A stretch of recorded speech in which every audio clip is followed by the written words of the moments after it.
The young man stood shrouded in smoke in a completely devastated city, surrounded by the ruins and shards of what had once been a normal life.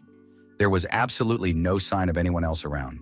Suddenly, amid the dust and smoke, he saw two glowing lights. Perhaps they were someone's eyes. Could there finally be at least one living soul? And soon it became clear that this was no ordinary person. Someone very strong, physically imposing, calling out to the young man to come to him. This man with a demonic gaze said he would wait for the boy at the edge of the abyss. The boy woke up in his bed, drenched in sweat. Had he really had that terrible dream again? The boy rolled onto his side, hoping to sleep a little longer, when he heard his parents shouting that it was time to get up. They were running late, and even as he washed his face in front of the mirror, the boy felt as if he knew the man from his dream. At any rate, there was something familiar about him. Just then, his father came out of the shower, putting aside all that nonsense to focus on the usual daily chores. The man ruffled his son's hair affectionately because Sora had overslept and might now be late. But the boy felt that his dad treated him like a child. Even though Sora was already 15, Dad tried to tell his son that he needed to play sports to be as strong as a man. But if they weren't crammed into a tiny apartment, they wouldn't have to share a single shower. His father promised that when he got rich, Sora and his older brother Ricky would have their own rooms. Although he'd been making those promises for years. But his father said that things were much simpler now, since Ricky was almost independent. He had already joined the army and had been serving there for 3 years. Sora was also planning to join the army, but he wasn't ready yet to say goodbye to home life with his loving family and his slightly unreliable father, who often joked and laughed. And although Mom was very strict, unlike Dad, she was still loving. And in fact, it was a wonderful family where everyone was happy. He wished those days would never end. But unexpectedly, as everything in life happens, an earthquake struck, and all the family members felt it immediately. Sora had always known that peaceful life would end sooner or later, but he couldn't have imagined that it would happen so quickly and so drastically. The boy looked out the window in amazement, staring at the enormous tower that had appeared right in the middle of the city after the earthquake. Soon he spotted military fighter jets near the tower. No one yet realized that these towers would so drastically alter the course of human history. But Sora was certain that these towers were connected to his dreams, and now it seemed that his dreams had become reality. His parents contacted their eldest son. Ricky tried to reassure them, saying that he had to follow the orders of the self-defense forces and would return home afterward. And although Ricky promised to check in soon, judging by his weak voice, it became clear to everyone that the situation was very dire. The family spent all their time in front of the TV. The news report said that people were in no danger and should stay home while the military resolved the situation. Mom was very worried and scared. She said there were already 20 towers all over the world. With each passing day, the news became more and more frightening, and this continued until the news channels and television stopped broadcasting altogether. After that, information was only broadcast on the radio. And then one day it announced that all residents needed to evacuate to a shelter. The family quickly gathered all the necessary items, and Mom left a note for her brother, writing that they had gone to the shelter. As they made their way through the city streets, people could see that the situation was very serious. The military vehicles and equipment gave no indication that things would get any better soon. The soldiers' faces offered no comfort. It seemed these men understood just how dire the situation was, and their equipment was scratched by the claws of unidentifiable animals or monsters. A nauseating stench of decay emanated from inside the vehicles, and now even Sora's father was alarmed, not understanding what was happening. A temporary shelter had been set up in the nearby gym, and many refugees from all over the district had gathered there. But the people were frightened, barely speaking to one another. It seemed as though everyone was simply waiting for death. At the same time, there were still some unscrupulous individuals who enjoyed bullying the weaker ones. Just then, one of these bullies attacked a young boy who was about to eat a roll. The bully claimed the boy had stolen his roll, and then, despite the child's protests, the boy struck him hard in the chest. Many people saw what was happening, but no one was going to intervene. People were too preoccupied with their own thoughts and paid no attention to the bullying taking place right next to them. The bully leaned over the boy and said that he wasn't full from his own roll and would therefore take the boy's ration. The poor child, of course, couldn't fight back against an adult bully. He gave up his bread and was now crying bitterly from hunger and injustice. Sora's father grabbed the bully by the shoulder and asked why he was doing this. After all, they were all in a difficult situation, so why act like a jerk on top of that? The man demanded that the bully return the bread to the child, but the bully told the old man to mind his own business and shut his mouth. But before the bully could strike, the man knocked him out with a swift kick, and now the bully lay on the floor with a contorted face. The man picked up the loaf and returned it to the crying child, who was so surprised he couldn't believe that justice had prevailed.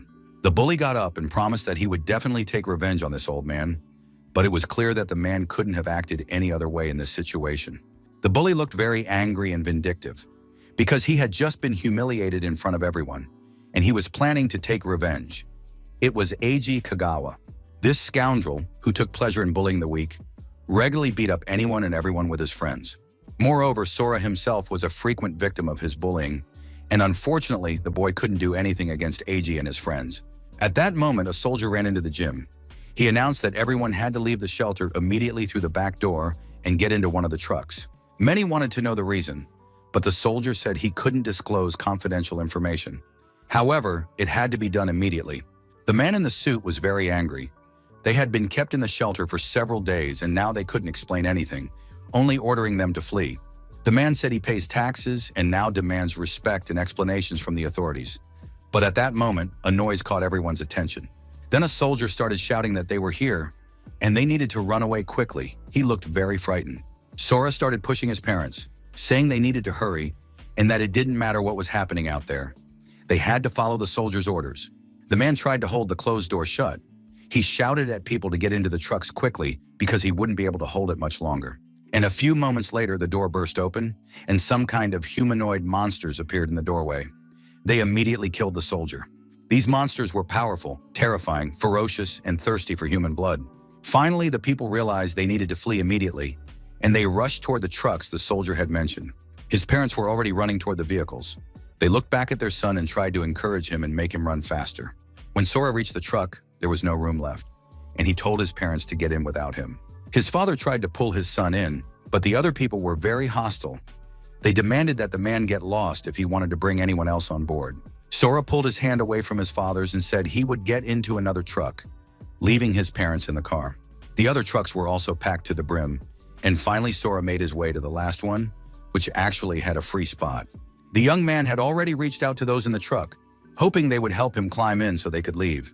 But unfortunately, riding in that truck was none other than Eiji Kagawa, his worst enemy, who had also been punched in the face by his father. The bully threw Sora out of the truck, saying that the boy would die in his father's place. Sora lay on the ground as people ran past him, but the young man knew this was the end, even though it was far too early for him to die. The boy lay there begging for help, but it was clear that these were just words spoken into the void. But soon he saw a sort of translucent silhouette. Sora realized it was the very man from his dreams, and he said he would wait at the edge of the underworld. Sora came to his senses. He was still lying on his side. Could it really have been a dream, and had everything that happened just been a figment of his imagination? But then, right above his head, he saw a massive stone axe that was slicing through the air and rapidly closing in on him. Somehow, Sora managed to jump out of the way, just as the giant goblin brought his stone axe down. Sora started running, not knowing where he was. Was this hell? Why was he alone? And where were his mother and father? The massive stone axe flew right past his head and sliced across the boy's face. Just a little more, and he would have been the goblin's target. But the terrifying monster wasn't about to give up. The goblin was closing in, staring at the boy with bloodthirsty eyes. Sora ran away, pursued by the goblin. He remembered the huge tower that had appeared out of nowhere. After that, the face of the bully who had thrown him out of the last evacuation truck appeared before him, and also that mysterious, translucent old man who was determined to meet him. All of this flashed through the boy's mind, and he literally snapped. Grabbing a rock, Sora lunged at the monster. The goblin hadn't expected such a sudden attack. Sora had pierced its chest with a sharp rock and now stood towering over the monster's dead body. Sora began to examine his first victim. This monster looked like a character from a video game, and on its chest was the number 1, though it was unclear what it meant. Sora hadn't yet decided what to do next when suddenly the entire space around him began to tremble, as if a new earthquake were about to strike. And suddenly a magic stone began to emerge from the slain goblin's chest. Sora couldn't understand what was happening. He watched in amazement as the stone rose into the air as if by magic and approached him. The next moment, the stone pierced the boy's chest with tremendous force, and the pain was excruciating. The impact sent him flying far to the side. Sora realized the stone was lodged in his chest, but for some reason there were no wounds. It seemed as though they had instantly closed up. The young man felt a powerful force begin to spread through his body. It felt as if he were literally bursting from the inside. Sora realized that defeating his enemies would probably level him up. It was probably just like in a game. Sora picked up the dead goblin's axe and set off in search of other monsters. After all, there had to be more of them somewhere around here. Soon the young man realized he was on an island. There were no more monsters here, but he didn't find any other people either. It was a rather strange island that seemed to be floating in the air. Sora stood at the edge, and the only way to leave was down a flight of steps. The steps looked rather strange and dangerous. They were suspended in the air and encircled the island, which was shrouded in clouds. The structure looked rather rickety. Besides, Sora suspected that a monster might pounce on him at any moment, so the young man began to descend slowly. In games, this kind of area usually belonged to the boss monster, and if you fell off the stairs, you could respawn in the game. But with this world, it wasn't clear yet. Sora didn't want to find out the hard way whether this world was like a game, so he made his way down slowly, trying not to fall. The staircase ended just as suddenly as it had begun, and now the boy was standing near the entrance to some kind of room. Still looking around cautiously, holding a huge goblin stone axe in his hands, Sora stepped inside. Soon, through some narrow corridors, the young man reached a large room, in the center of which stood a tombstone with a burning torch on it. The young man had never seen letters like these before, but now, looking at this incomprehensible text, he understood perfectly well what was written there. The fragments belong to their bearers. Gather them all, and you will earn the right to leave the abyss. Sora realized he was in the abyss, and he needed to collect all the fragments to get out of it. Now at least, it was clear why he was here. Sora realized he was now motivated, and come to think of it, the goblin hadn't been all that strong. He absolutely had to survive and get out of here. The young man pushed with all his might on the doors nearby that could take him to the second level.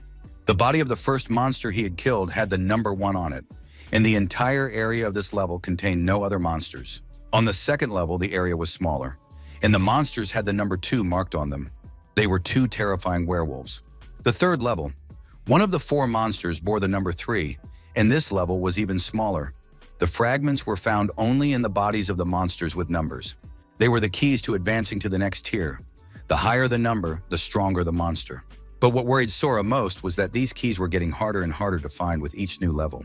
The area of the levels doubled each time, and soon it was a vast territory. The number of monsters that needed to be killed was also constantly growing, and they were becoming more dangerous.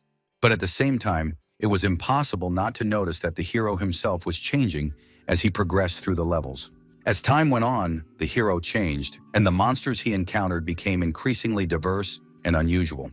On the 12th level, Sora encountered the monsters that had attacked the hideout, where he had been hiding with his parents that day. But now these monsters were no match for him at all. He easily disposed of them and continued on his way, destroying the monsters in his path. Soon the 21st tier was behind him, and Sora raced forward, stopping at nothing. By the 30th level, the number of monsters had reached 500 million, and it was now utter darkness. With each level, the search for the key became like looking for a needle in a haystack. Some monsters, the key holders, were guarded by a group of other beasts. Other carriers, on the other hand, hid in tiny caves, and he had to search literally every meter of these vast territories. But what annoyed the young man most of all was the amount of time he spent killing all these monsters. However, no matter the cost, Sora continued to do his job. He collected the next fragments and moved toward his goal. Another level had been cleared, and the young man moved on. The abyss of the 42nd level was teeming with all manner of monsters, which were in the air, on the ground, and underground. It was impossible to imagine how to kill all the monsters, and on top of that, find the necessary fragment. Sora tried to figure out what year and day it was, but soon realized that it didn't matter at all. The main thing was simply to kill the monsters and find the fragments. The most important thing was the death of monsters in all their forms, as well as the slaughter Sora was inflicting upon them. Everything around him is drenched in blood, and the protagonist continues on his way, paying no attention to anything. Sometimes, of course, you just want to cry because your whole life is fixated solely on killing, and that can't give a person anything positive. As he killed yet another monster, Sora marked notches on the wall to keep track of how many more he had to kill before the key was found. The guy's strength had already reached such a level that he wasn't the least bit afraid of encountering someone stronger and more powerful than himself. At one point, Sora encountered a gigantic monster that was most likely the key to this level. One of its claws was many times larger than the young man. However, no size or strength could stop our hero. No matter how strong the opponent might be, he would still die right here and now. And even those who believe until the very end that they are strong perish from a single blow. It soon became clear that strength, like time, had lost its meaning. Sora wanted to know where the key to this level was, so he could destroy the monster. In those years, 20 enormous towers suddenly appeared all over the world, rising right in the middle of cities.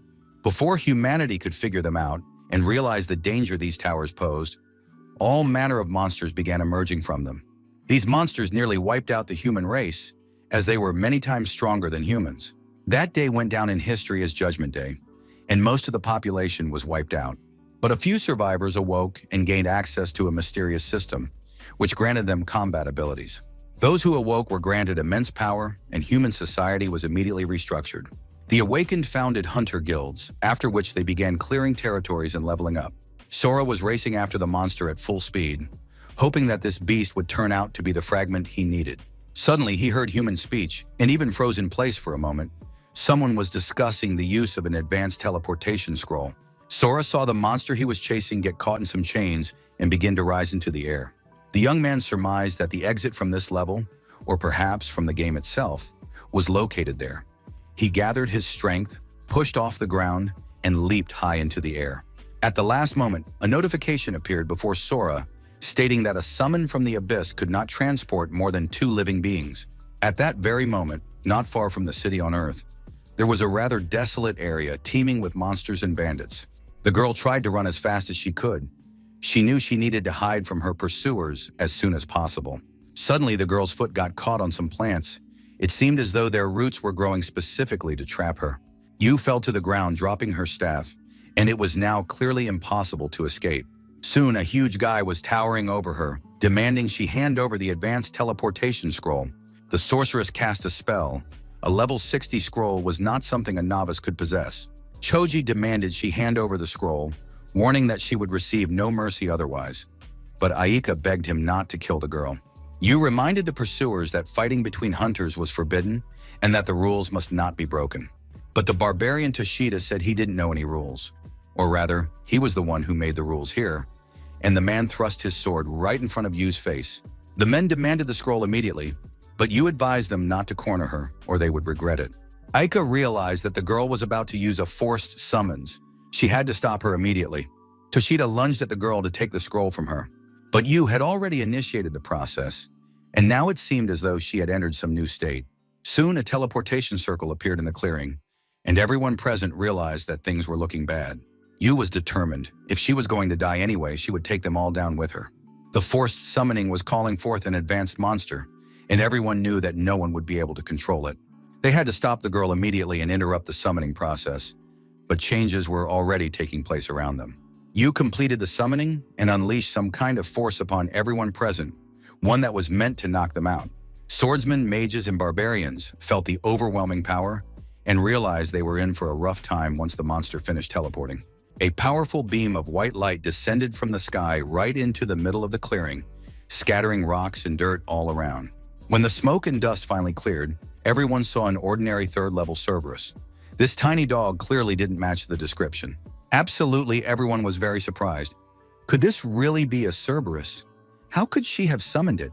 The guys immediately started laughing at Yu again for summoning such a weak beast, and now it was clear that it would be absolutely unable to protect her.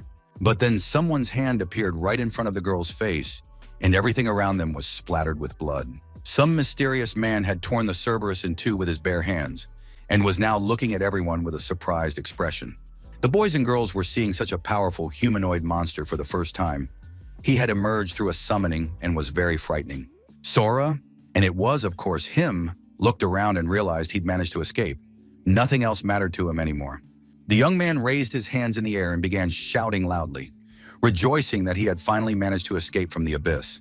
People watched the monster with alarm. His laughter alone sent shivers down their spines, and everyone felt an intense sense of pressure. Sora finally stopped laughing and rejoicing and began to look around at the people around him with interest. He approached Aika, who was too surprised to even breathe, and asked if they were on Earth.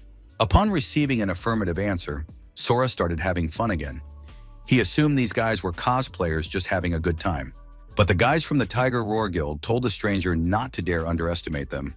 After that, they all simultaneously attacked the humanoid monster, which didn't even flinch, and in the process, all the swords in the guy's hands shattered. Toshida was very surprised. He assumed that this guy was a monster. Sora finally realized that he wasn't exactly welcome here.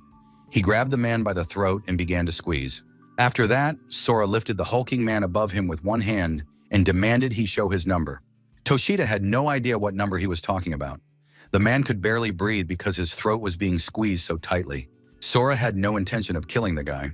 He threw him to the ground, but Toshida wet himself in shock right in front of his friends. Sora glanced at the group once more and demanded that they get out of there right this minute. He didn't have to beg or repeat himself. And in a flash, the daredevils from the Tiger Roar Guild were already running for their lives. Of course, they were determined to remember their tormentor and take revenge on him in the future. They were terrified when they saw his scars and sensed his power. You didn't understand who this guy was. He was hardly a monster summoned by a scroll from the abyss, but there was no other explanation.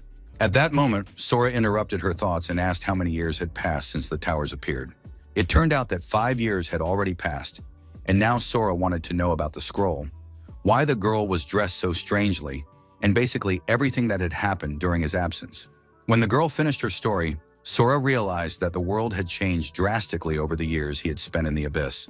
Since then, there had been about 7 major monster invasions, and Sora's hometown had been practically destroyed. You explained that strong people had been sent there to kill the monsters, and perhaps normal life would continue there. Sora was deep in thought.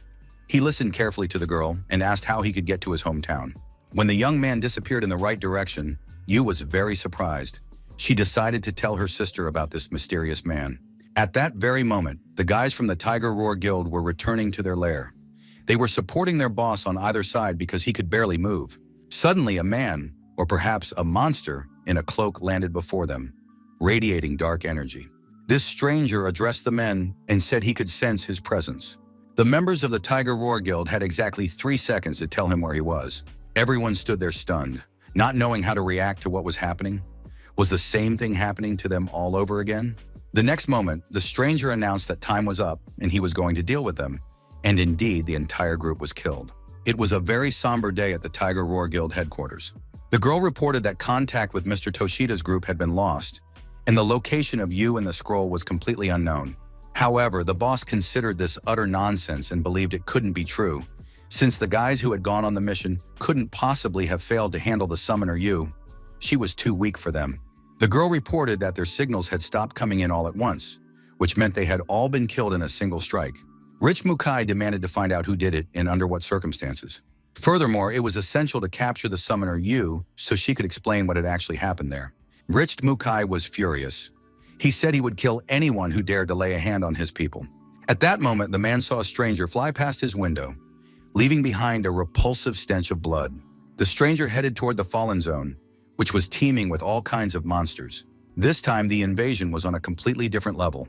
Major forces intervened to counter it, and the tower, which had been dormant for the past 5 years, finally sprang into action. And at that very moment, one of the most important groups went missing. Richt ordered all search parties to stand down because a new urgent matter had arisen. Sora made it to the devastated area of his hometown, and now watched the horrific scene from the height of a building. During all those years he had spent in the Abyss, his hometown had turned into a veritable hell. But in the Abyss, fortunately, Sora hadn't wasted any time. He had constantly fought monsters and had become very strong. Gradually, all his feelings and emotions had grown coarse. The young man had lost many of the human qualities that made him weak. One could say with absolute certainty that Sora had now become a monster who fed on his own cruelty, destroying other monsters in his path. But thoughts of his family had kept him moving forward all these years. And despite his cruelty, Sora retained warm feelings for his loved ones who remained on Earth. The monsters that the young man had once feared so much now seemed to him like tiny flies that he could easily shoo away without the slightest fear.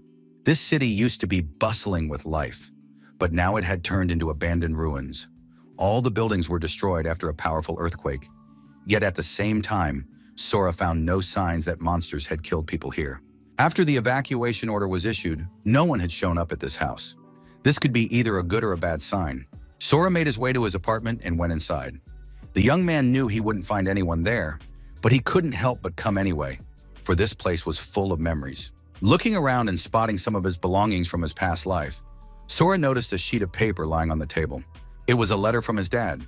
"Dear Sora, everyone says you're dead, but your mom and I refuse to believe it. We took your things and arranged them in your room just as they used to be. We believe you'll come back and find us."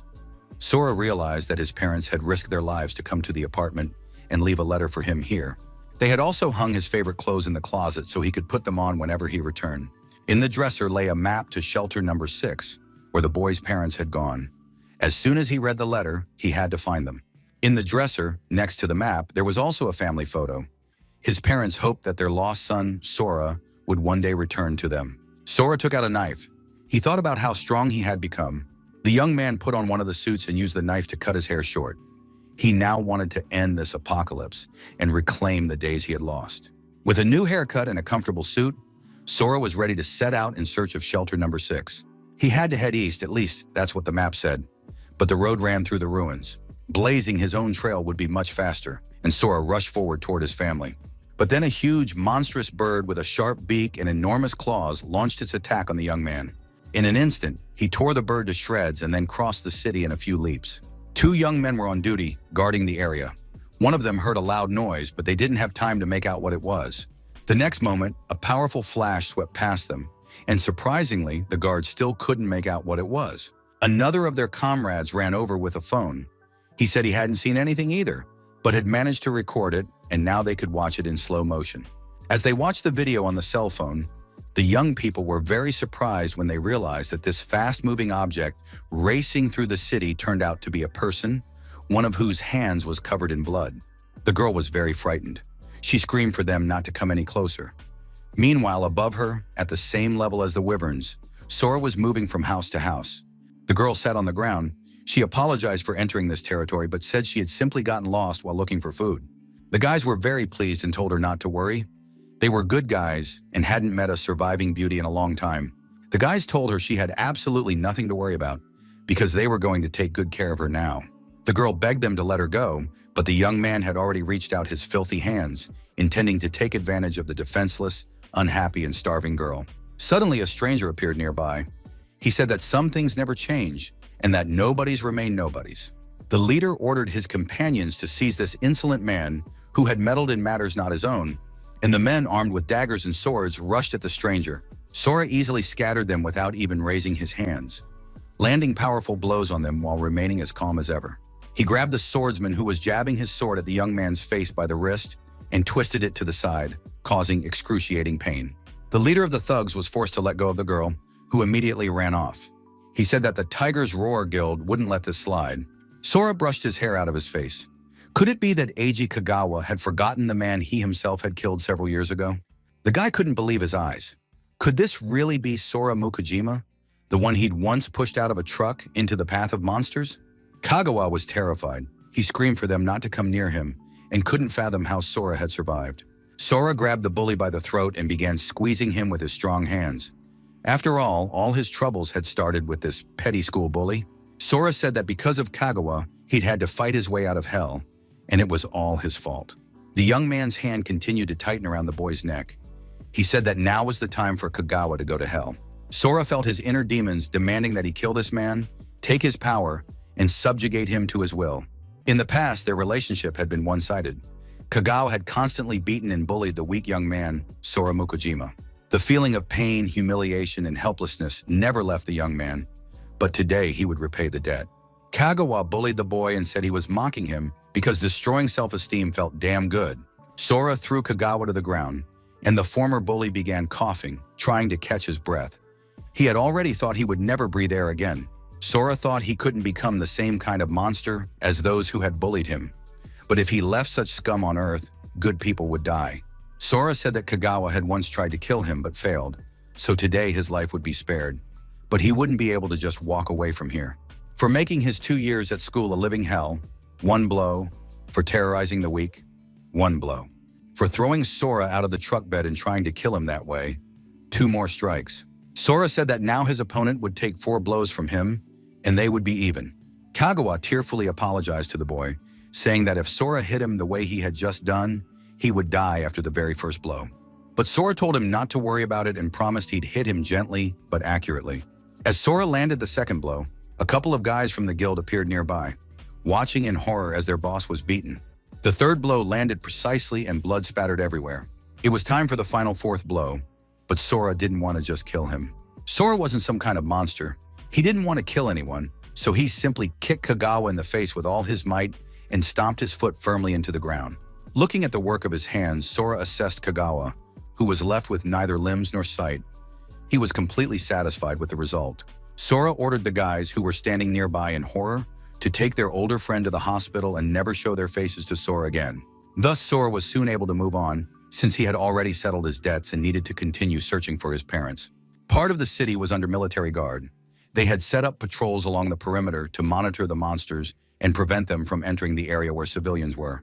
The commander urged the sentries not to be cowards or weaklings. If monsters appeared, they should not fall from the walls but resist them.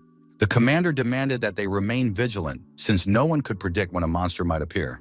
The private believed they were in a fairly safe zone, and that monsters were unlikely to reach them. The private hadn't even finished saying that it was enough to stay on guard when, in the next instant, a huge monster tore the guy to shreds. Everyone else was simply horrified when they saw the Kraken's offspring, which had appeared right in front of the dividing wall and was staring at the people with its single enormous eye.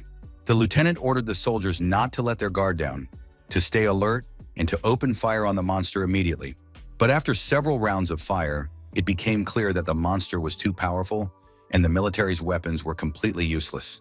To their horror, the soldiers saw that the Kraken's offspring had risen again on its long tentacle-like legs and was advancing toward them.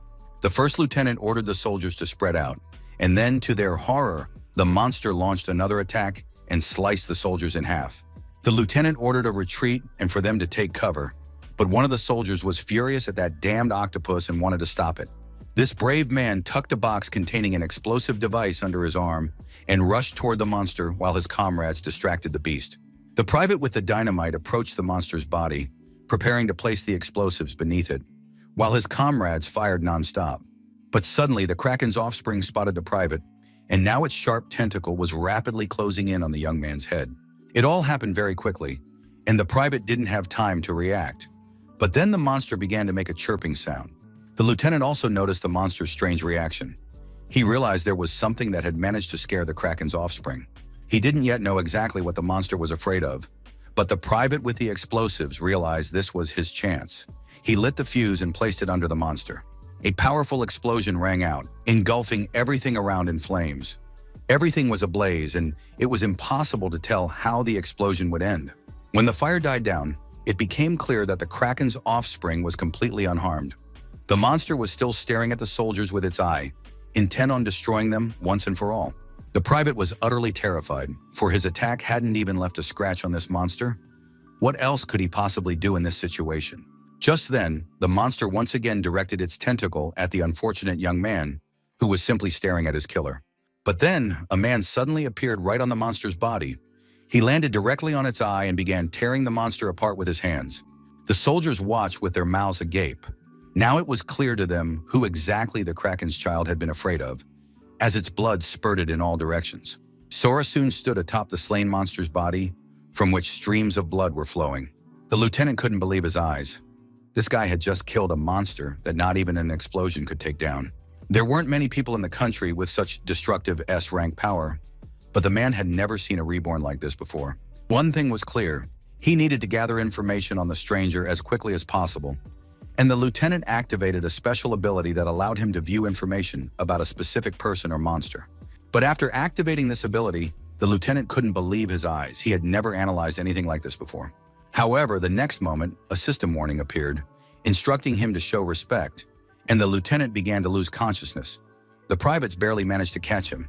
Sora turned to one of the soldiers. He wanted answers to his questions. The private, of course, stayed behind to answer his rescuer, who was interested in how far the sick shelter was from this location.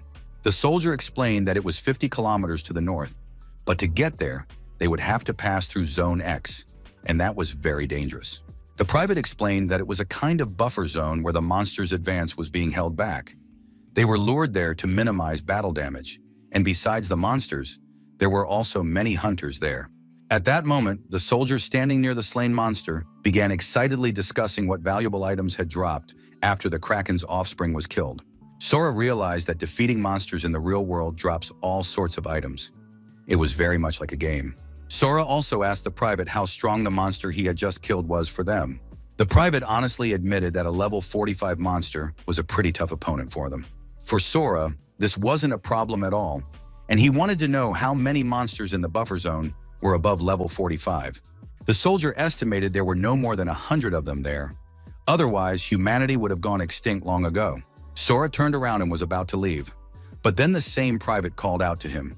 He apologized and said he had a rather indecent request to make. The young man bowed respectfully and said he was begging the stranger to go to Zone X. After all, a hunter as skilled as Sora could save many people, and if he had the chance, he should do so for the sake of the civilians. Sora clarified that the shortest route to the 6th shelter actually passed through this buffer zone. Upon receiving an affirmative answer, Sora said he would do just that. He would pass through Zone X and kill any monsters unlucky enough to cross his path. The soldiers returned to their camp on the front line. They needed to get the lieutenant to the doctors immediately. Lieutenant Kagura finally came to. He sat up on his cot and wanted to know how long he'd been out. A soldier reported that it had been about 10 minutes, but excellent recovery items had dropped from the monster, and they had worked very well. The lieutenant wanted to know what had happened next to the man who had saved them all. He was told that shortly after the lieutenant lost consciousness, the stranger said goodbye to them and headed north. Suddenly, the lieutenant remembered something, and he asked again exactly where the man had gone, and the private confirmed that the stranger had gone to the 6th shelter. The stranger had gone there through Zone X. He didn't care at all, and he didn't hesitate for a moment. The lieutenant gritted his teeth in rage. He demanded that they contact the main command center immediately. The lieutenant was very alarmed, as there were only about 10 minutes left until the appointed time. He hoped he would make it in time. Soon a private ran up and reported that he was trying to establish contact via the emergency radio. He soon succeeded and, still not understanding what had happened, brought the lieutenant a video call device. The lieutenant said that the information was classified, so no one knew anything, but this mission was different from all the previous ones. The fact is that Zone X, which serves as the base for the mission, is no longer a place where the military can contain the monsters. And now it had been decided to subject it to a massive bombing campaign with the aim of destroying as many monsters as possible. At the military headquarters, everyone was at their posts, and communication was established very quickly. A woman reported that there was an emergency call from Zone B-22.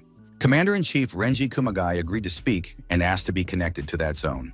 Soon, an alarmed lieutenant appeared on the screen. He gave his communication code, introduced himself, and said he had new, important information. The lieutenant reported to the commander that a mysterious hunter had just headed to Zone X. Unfortunately, he was unaware of the military's mission. The commander didn't understand what the problem was. Was the lieutenant really calling him to report his own failure? Why his subordinates hadn't detained this hunter? Lieutenant Kagura was very upset. He said he considered it necessary to urgently inform this hunter of the impending bombing. The problem was that this mysterious hunter was very powerful, and under no circumstances could he be allowed to die. The commander-in-chief didn't often hear about truly powerful hunters, and wanted to know exactly what level the mysterious stranger was at. The lieutenant understood how this would sound, but he had to admit that he didn't know the guy's level. The commander summarized what he had heard. A hunter of unknown level was disregarding the rules and had gone into the bombed-out zone, and the lieutenant wanted the commander to contact him immediately. The commander's assistant said that most likely, this hunter would be dead by the time the message reached him. The chief commander found this very funny. He was once again convinced that the lieutenant lacked brains. On the other hand, he was great at lifting people's spirits. Renji turned to the blonde sitting next to him. It seemed the lieutenant hadn't been trained well enough, and of course, the commander wasn't in a position to interfere with other people's subordinates. But if he reported to his superiors that the girl hadn't trained her subordinates well enough and was hindering the mission, she would be held accountable. Mi Tonosaki looked at this fat pig and wondered if he was seriously planning to set up his colleague when they needed to deal with the enemy. Ms. Tonosaki was very angry. On the one hand, the lieutenant was sabotaging the mission, but on the other, he was trying to save a stranger, fully aware of the operation's importance. At one point, there was a long pause in the conversation, and everyone was thinking about what was the right thing to do to complete the mission without getting into trouble. Finally, Ms. Tonosaki spoke up. She said she believed the lieutenant had no intention of interfering with the plan, but now she wanted to warn the lieutenant. If his reason wasn't convincing enough, she would personally bring him to trial. The girl turned to General Kumagai, hoping that this option would suit him. Kumagai really didn't want to deal with any of this. He asked the lieutenant to give a reason that would satisfy them all. Lieutenant Kagura replied that there was a reason because a stranger had killed a level 45 Kraken cub with a single blow. Ms. Tanasaki was very surprised. That meant it was a hunter ranked higher than A. Could an S-rank soldier have appeared? The general said that was impossible because everyone with an S rank was currently on a mission and no confirmation signals had been received from Zone B-22. The commander wanted to know why the lieutenant couldn't tell what level this stranger was, since the lieutenant possessed the ability to see that. Lieutenant Kagura was forced to admit that, unfortunately, he had been unable to determine the stranger's rank. He even had to admit that after using his ability on the stranger, he had lost consciousness due to information overload. This could only mean that this stranger possessed a strength of at least 100. Such power was indeed very rare. But at the same time, the general believed that this was no reason to halt the mission. At that moment, Eastern Commander Nobuo Yuasa appeared in the command center. He stated that the military could not cancel its operations for such an uncertain reason. Thousands of soldiers from 4 different units were participating in this mission. There were enough of them to completely surround the bombing zone in the security perimeter. The original plan was for the garrison soldiers to finish off the remaining monsters after the bombing. But if an emergency alert is issued now, the monsters will react to the sound and all rush to one place. If that happens, this area will fall instantly, and thousands of soldiers will die without even getting their weapons out. The situation is truly dire, but at the same time, everyone understands that we cannot risk thousands of lives for the sake of one. It's too risky. Even if we're talking about an S-rank hunter, we can only regret that he showed up so late. But unfortunately, there's nothing else we can do. Another minute of silence passed, and finally Ms. Tanasaki announced that she was rejecting the lieutenant's request. They couldn't expend the efforts of so many people just to save one. The decision was final and not open to further discussion. After that, the meeting ended.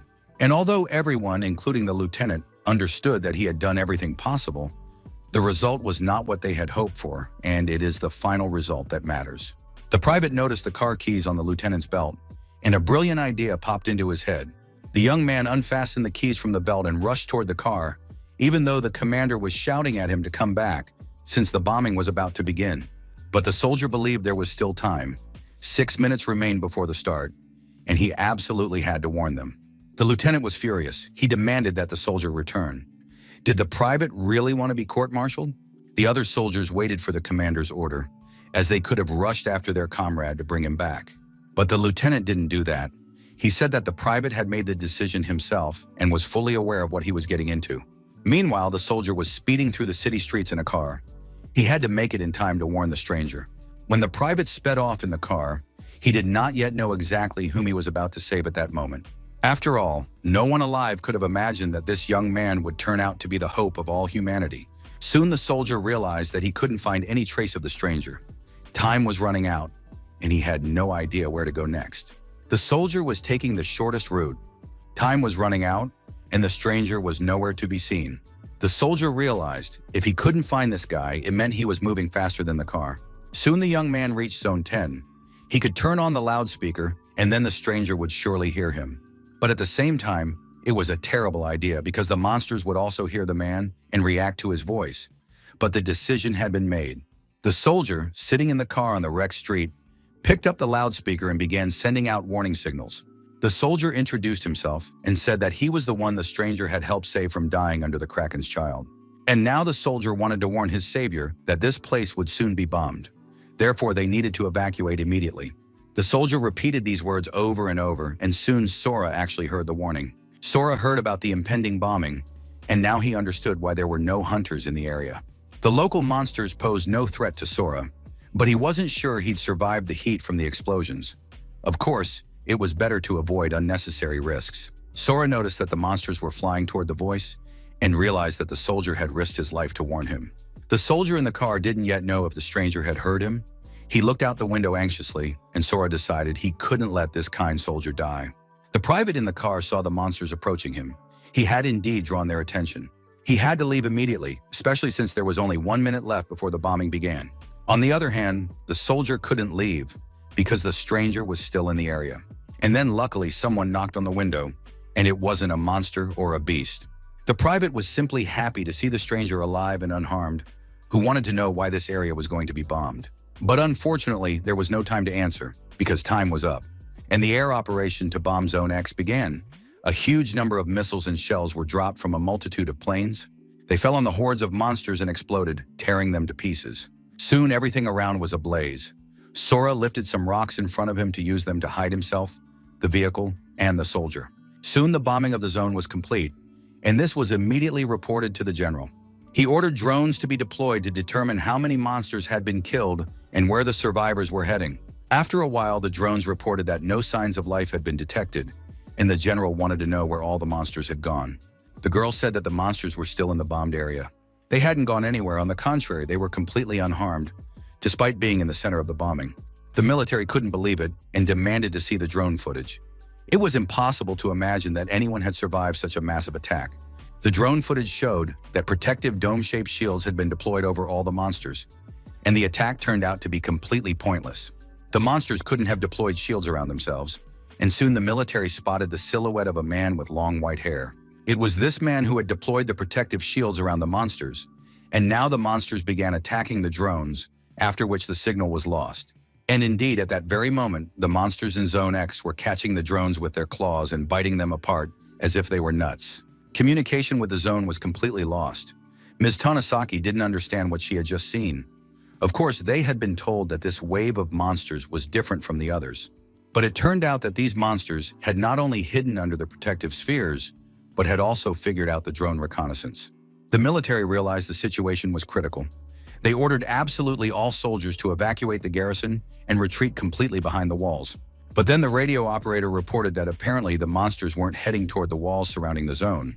It was clear that all the monsters were moving in one direction, and that was Zone B-22. Ms. Tanasaki remembered that this was exactly where the mysterious hunter had gone, and that this was somehow connected to him. The girl ordered all their available drones to be sent in that direction. In order to understand what was happening there, they needed to find out what had stopped the monsters' advance. And in the area that had been bombed, the dust was finally beginning to settle, and it was now possible to look around and figure out what was happening. The private climbed out of the vehicle and realized with surprise that the bombing had ended. What's more, he had survived it. It was a true miracle. The soldier was very happy. He laughed and rejoiced, but the stranger said it was still too early to celebrate. If the soldier had survived, that meant the monsters were alive too, and they were all heading their way. Sora didn't have time to say anything else to the soldier before he sensed danger and ordered him to get down immediately. A drone flew right over the soldier's head, then fell nearby and crashed. The private realized that the monsters had attacked the drones. This had never happened before, and it seemed as though the monsters possessed intelligence and knowledge. Sora warned that they would have time to be surprised later, for now monsters of various species, types, and configurations were approaching from all sides, right in front of them. The private was simply in shock. He estimated that this was the highest level group in this wave of monsters, and their leader was level 90. Moreover, all these monsters looked completely intact and unharmed despite the bombardment, which meant that the soldier's end was near. The private had already started to panic, realizing that he was going to die right there, but his comrade was completely calm. Sora noted that they were both unharmed, and if the bombardment hadn't destroyed the monsters, they would now beat them to death themselves. Sora ordered the soldier to hide inside the jeep while he himself rushed forward toward the mountain of monsters, chopping off the heads of the weaker ones as he went. The monster leader was about to bring his axe down on Sora. However, the boy stopped it with his bare hand and now stared at his opponent. Pulling the weapon from the monster's massive hand, Sora leaped high into the air to attack the colossal beast. Sora was highly motivated. He gathered strength in his fist and was now approaching the giant monster at tremendous speed. A single powerful blow to the head was enough to tear it to shreds. Sora stood on the monster's shoulder, pleased with his attack, while the figure of the stranger loomed on the giant's other shoulder. And so, at last, they met and now looked at each other. Sora examined the stranger in the cloak with long white hair with interest. For some reason, the young man hadn't sensed this man's presence. The stranger seemed to have known about their meeting and was now completely satisfied with it. He had finally waited for it. Soon, the monster's shattered head grew back in a new form, and the beast turned to Sora, called him a thief, and demanded that he return what belonged to him. Sora had no idea what was going on and didn't know who he was talking to. The stranger, with long white hair, said that someone's power had been stolen and that he would have to pay for it with his own life. After that, a multitude of sharp swords were aimed at Sora, but the boy destroyed them with his energy or shattered them with his bare hands. Sora shattered the swords into tiny pieces and said that if that was all his opponent was capable of, then he was ready to go about his business. Furthermore, Sora turned his weapon against his opponent and said that it was impossible to kill him that way. The huge monster tried to knock Sora off his shoulder with his hand, but the boy didn't budge and had no intention of moving. Soon, military drones appeared in the sky again, watching the events unfold with interest. The stranger sensed their presence. At that very moment, Sora was calmly holding the monster's paw with one hand, as it was about to crush him with its grip. Sora said to the giant once more, if he really wanted to kill him, he'd have to take it more seriously. Sora thrust his spear into the giant, but immediately noticed that the stranger in the cloak had vanished somewhere. Sora hadn't had time to keep track of this, and was now trying to find his opponent, looking around. The stranger in the cloak was very displeased. He couldn't stand being watched by those vile, weak little people. These lowly creatures always annoyed the stranger, and now he pointed at the drones, which needed to be dealt with immediately. At that very moment, some kind of wyvern or monstrous pterodactyl flew up and grabbed the drone with its claws, tearing it to pieces. The man ordered the monsters once again to destroy every observer who appeared nearby. The man was hiding in one of the abandoned buildings and, unfortunately, noted that the monster had destroyed his drone. But despite losing the drone, the man still managed to complete his mission, and now he was studying the video footage recorded by the drone with interest. The young man in the mask is Sora. He was absolutely certain that the reason the monsters had changed course was because of this hunter. This hunter had single-handedly faced an onslaught of monsters. He needed to report this to the commander immediately. But the young man didn't have time to do anything because he'd been spotted, and now a monstrous octopus had burst into the room. The hunter screamed loudly, and at that moment, other octopuses were climbing up the building, clearly drawn by his screams. The man in the cloak ordered the monsters to kill everyone they found in the building, after which he began to laugh happily and rejoice. Sora recalled the words of the soldier he had saved, who believed that a hunter as strong as Sora would save many people and kill many monsters. At that moment, the private recovered from his fear and realized it was time to get out of there. He tried to start the car, but unfortunately, it had stalled. Sora decided that to quickly deal with the enemies, he needed to start with their leader, and he jumped down from the monster's shoulder. The young man thought to save as many people as possible, he needed to kill as many enemies as possible, and do it quickly. The enormous giant prepared to attack the hunter again and was about to bring his massive paw down on him. Sora managed to jump out of the way. However, the young man realized that after merging with the stranger, the monster's striking power had increased. The stranger continued to attack, spreading his tentacles around. He was persistent and wouldn't back down. Sora was finally able to get a good look at his opponent and was unpleasantly surprised and shocked when he realized that the stranger looked exactly like him. Meanwhile, the man in the cloak had gathered a massive surge of energy, ready to unleash it on Sora with a single strike. The situation was very dire because the sword turned out to be dangerous and powerful. On top of that, the stranger said he was going to kill Sora right then. Sora was very composed and focused. He watched intently as the sword rapidly approached him, especially since the stranger had said that death was the young man's fate. But Sora was smarter.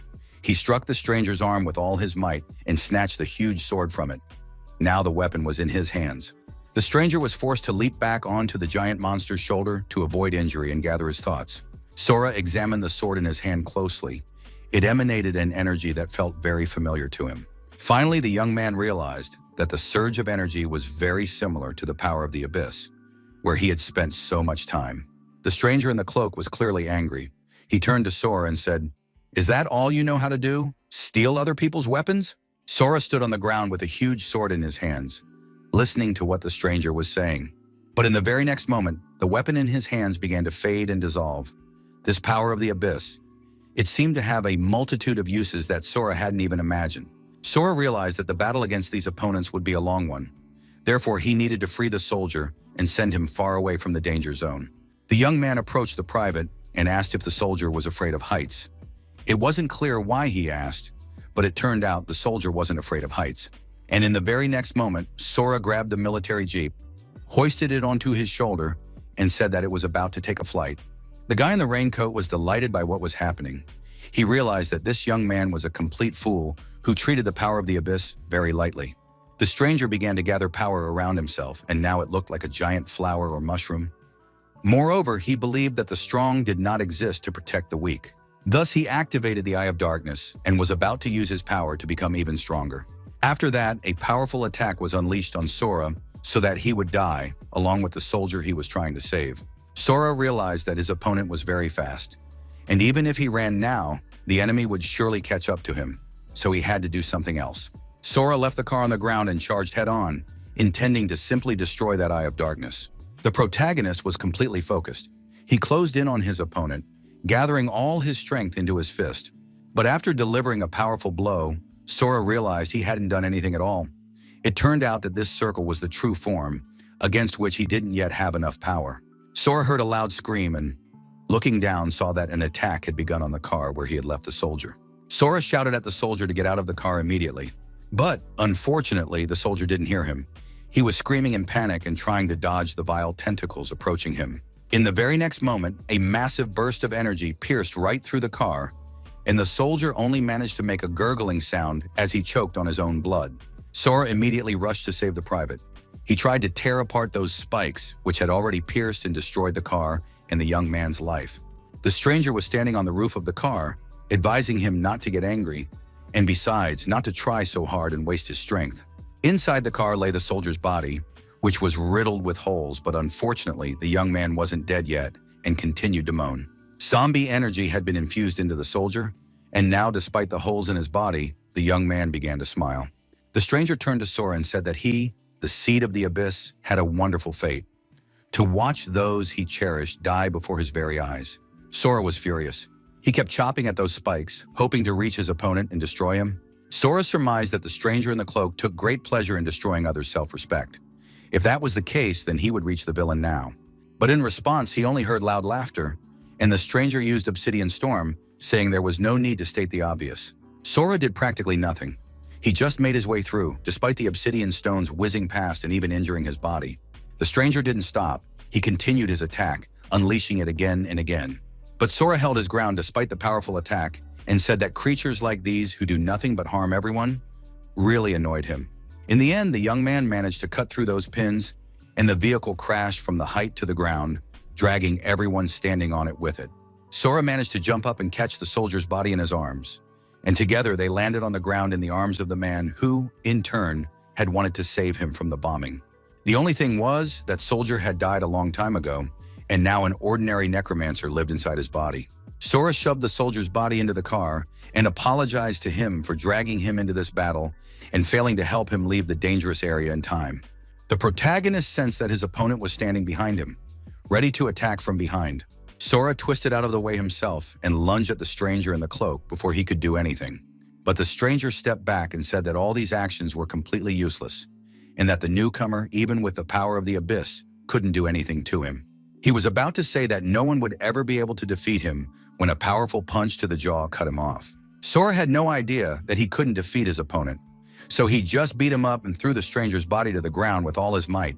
The stranger couldn't believe what was happening. It was impossible. How could this kid have hit him? But Sora, unlike the stranger, knew that people don't stand still. They are capable of growing in their skills and abilities. The stranger soon realized that things were looking bad for him, because this man had learned to control the power of the abyss by watching his actions. And before the villain could even see where Sora had gone, the man was already behind him, preparing to attack. The stranger was forced to dash away immediately, just to save himself. He was ready to admit that his rival had turned out to be a tougher opponent than he had thought. Sora realized that now they would be playing a game of tag.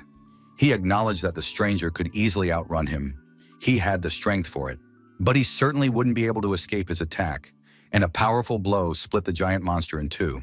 The enemy managed to activate his dark technique again, and Sora decided he needed to strike at the core of its true body. Of course, he had to remember that it would be good to know where that core was. But on the other hand, his opponent would then be crushed once and for all. Sora was forced to strain himself greatly, but his power was enough to split the giant monster into pieces, preventing it from regenerating. He burned through the monster's body, and everything around him was engulfed in flames. Having dealt with the giant, Sora looked at the man in the cloak and said that now it was his time to die. But the stranger had no intention of dying. However, he understood that he would lose the battle. He said he would remember this, and that they would definitely meet again. After that, the stranger activated Unity of Shadows, and all the monsters present gave him their energy, which gathered into a single sphere. Sora used his powers to withstand the onslaught of this powerful energy, which was now converging in a single direction and sweeping away everything in its path.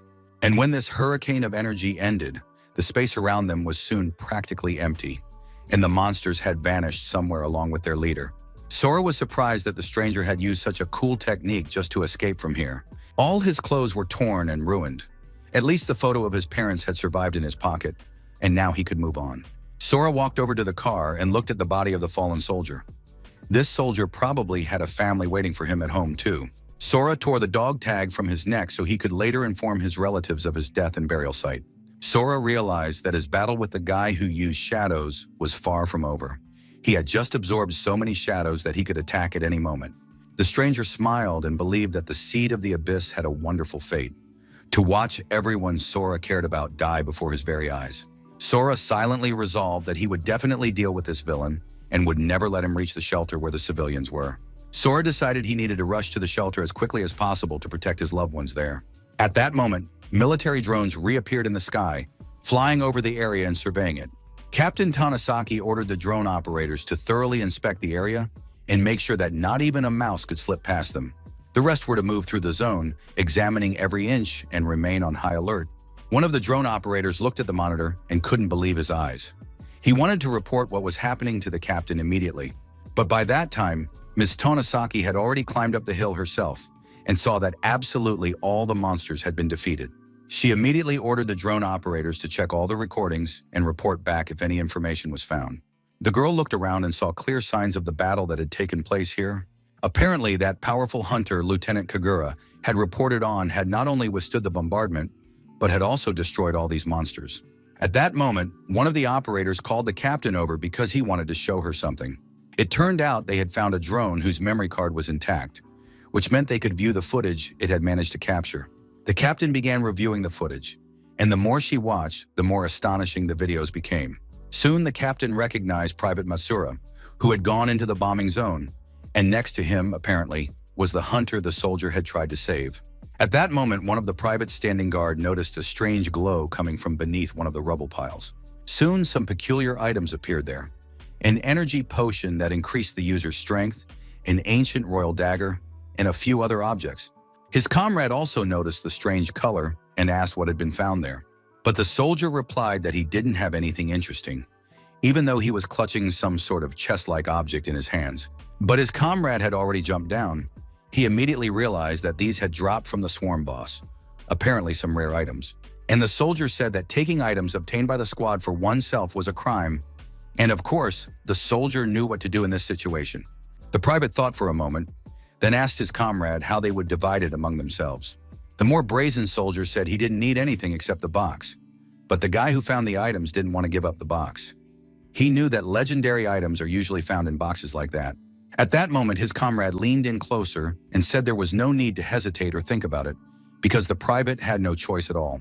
Using his authority to intimidate the poor soldier, the guy took the chest and was very pleased, because he had finally obtained the golem's relic. Some more time passed, and finally, Sora was on the outskirts of shelter number 6. It began behind a huge, thick wall, and people and even cars were already visible near it. Military guards stood on the walls, and they were also at the entrances and exits to the compound, checking cars and civilians. But the situation was calm. It seemed the Shadow Master hadn't reached them yet. Sora descended to the ground and now walked through the streets. His appearance drew the attention of people who were struck by the number of scars on his body. Sora walked, constantly assessing the situation. He didn't sense the Shadow Lord's presence nearby, nor did he feel the presence of anyone powerful. And if there were no powerful people here, this place would be destroyed. Suddenly, a monk appeared right in front of him, literally blocking his path. This monk was either blind or his eyes were simply covered with a thick bandage. He said that Sora had very thick blood and asked if the boy had come from outside.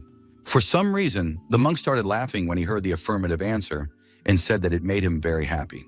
After that, he took out his wallet and pulled out some money, saying he had no ill intentions, but simply wanted to buy information about the outside world.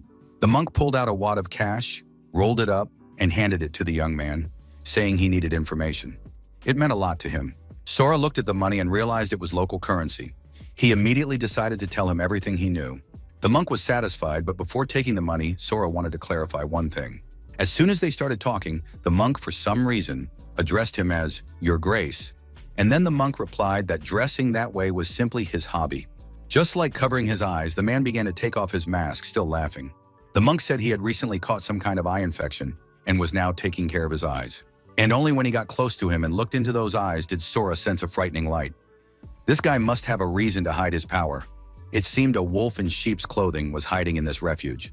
Sora stopped asking questions. Instead, he asked what exactly the monk wanted to know about the outside world. The monk was very pleased that he could now ask questions. He wanted to know what was happening outside. Sora replied that armed soldiers were stationed on the walls. It seemed they were preparing for battle. The monk was certain that ordinary people hadn't noticed anything, but he had definitely heard the explosions. And the monk asked to be told everything related to these explosions. Sora started laughing and said that he had gone outside on an errand when he heard one explosion, but he wasn't sure of anything himself. He was so scared that he dropped the letter and had to leave his t-shirt behind as a marker. The monk realized that his companion was also hiding his power, which meant he had his own reason for doing so. After that, the monk thanked the young man for the information and paid him the agreed-upon sum. They said their goodbyes, but Sora was surprised. He noticed that the monk had walked off alone in an unknown direction, blindfolded. Sora now looked around with great interest. He wanted to know how many fighters of the same level as the monk were here, but he couldn't sense them. Sora walked through the city streets still half naked, but no one accosted him, and the young man wondered why the military allowed someone as suspicious as him to move freely through the streets. Perhaps people were now kinder and more tolerant toward one another because they had a common external enemy, and they weren't wasting their energy on mutual hatred. Once he reached the center of the shelter, Sora went into the nearest store. The money he'd received from the monk was enough to buy some new clothes. Now he could set out in peace to search for his parents. It was already getting dark, and the young man walked through the streets. Sora decided to start his search using the old-fashioned method. He took out a photograph showing his entire family. The young man approached a girl walking through the city streets. He pointed to the photo and asked if she knew these people. The girl only glanced briefly at the photo, but her face betrayed horror and fear. She said, "I don't know," and immediately walked away. Sora noticed the stranger's strange reaction. It seemed as though the girl had seen a ghost. At that moment, his attention was drawn to a young man walking down the street with his hands in his pockets, arguing with passers-by.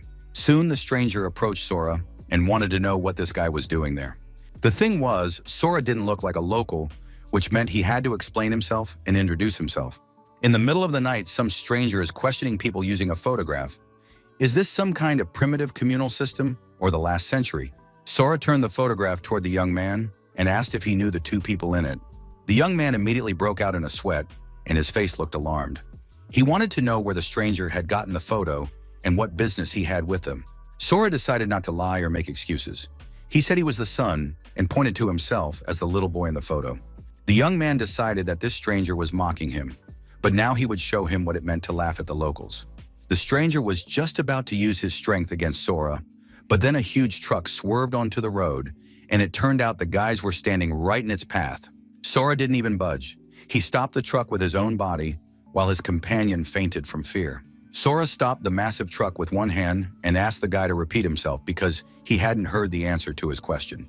The man looked stunned. He said it was very nice to see how the boy had grown up, and he was glad to greet him. After that, the guy pointed out which direction to go to find his parents' house. They said goodbye. Sora went to look for the house, and the guy ran off as fast as he could, thinking things were bad. He needed to get everyone together immediately. Sora walked through the city streets, and it seemed very strange to him that the thug knew where his parents lived. Come to think of it, his father had always been very kind to everyone he met. His mother had always treated people with kindness too, and there had always been a healthy and loving atmosphere within the family. Usually, this world simply takes advantage of good people, but Sora was sure that now everything would be different because he was back and wouldn't let anyone hurt his family. Finally, he came to a huge house where, apparently, his parents lived. The young man thought there were simply a lot of empty houses in the city since people had fled and perished, leaving their homes behind. Sora knocked on the door and heard his father's voice, who said that work was done for the day. The door swung open, and the man saw a young man with completely white hair. There was something familiar about this stranger, but the man still looked at him warily, not knowing what to expect. But then the stranger said that it was him, Sora, his son, and a tear rolled down the young man's cheek. The father clearly hadn't expected this turn of events either. He looked at the young man and didn't see in him the little son they had lost 5 years ago during the evacuation. Finally, a woman came out of the kitchen carrying tea sets. She apologized for keeping them waiting. Everyone sat down at the table, and the woman realized that her husband still hadn't started talking to the young man. The man could hardly believe that this was their son, Sora, because the young man didn't look anything like him. The man told his wife that this was exactly the moment to resort to this. He looked at Sora and said that this was a father-son exchange of secrets.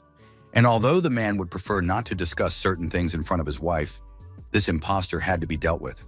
The host calculated that if the stranger said anything suspicious, Roger would deal with him immediately. Meanwhile, Roger, the man's personal bodyguard, was hiding in the ceiling, ready to kill the uninvited guest at the first signal from his master. Sora immediately noticed the assistant hiding in the ceiling, but he thought it was the right thing to do. His father had to be careful, and such reliable security guaranteed a peaceful life. Sora realized that an awkward situation was about to unfold for the bodyguard hiding in the ceiling, because he was about to hear something about his boss that he really shouldn't know.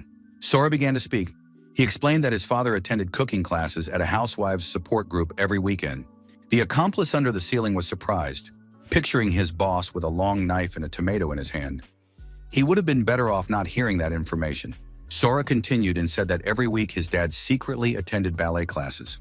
It was, of course, very controversial information, and everyone would have preferred not to hear such details.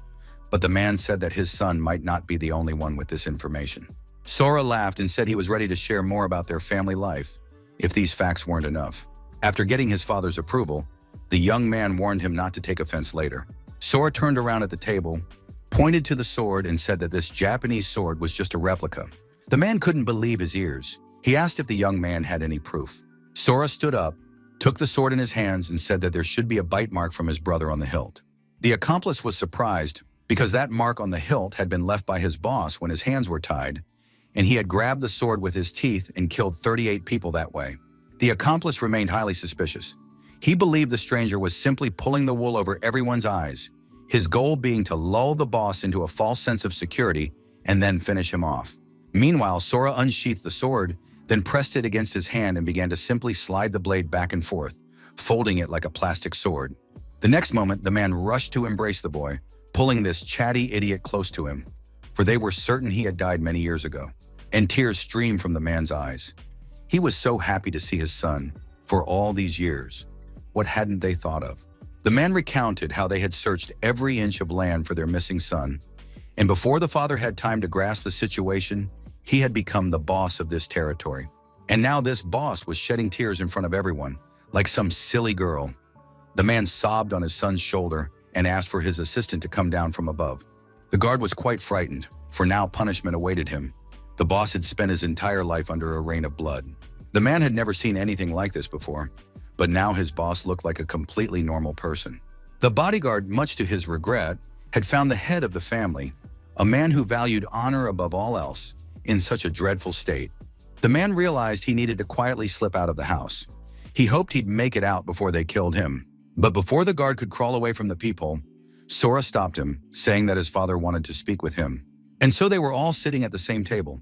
The situation was, of course, tense, and so was the mood of everyone present. The head of the family turned to the guard and said that this ugly little man had the biggest mouth. Everyone knew that. Sora also looked at the unfortunate guard with a smile and warned him. If this situation became known, the blame would fall entirely on him. Ochia was afraid to look up at his boss. He swore he would keep his mouth shut, but now he felt pressure from both sides, and it was clear that these were indeed father and son. But then the lady intervened in the conversation. She asked her beloved men not to scare the guard. Ochia was very grateful to Mrs. Mukajima, but she still reminded him with a smile that he really should keep quiet if he wanted to live. The father was already starting to come to his senses. He was relieved that his son hadn't told the guard about how he snored and farted in his sleep.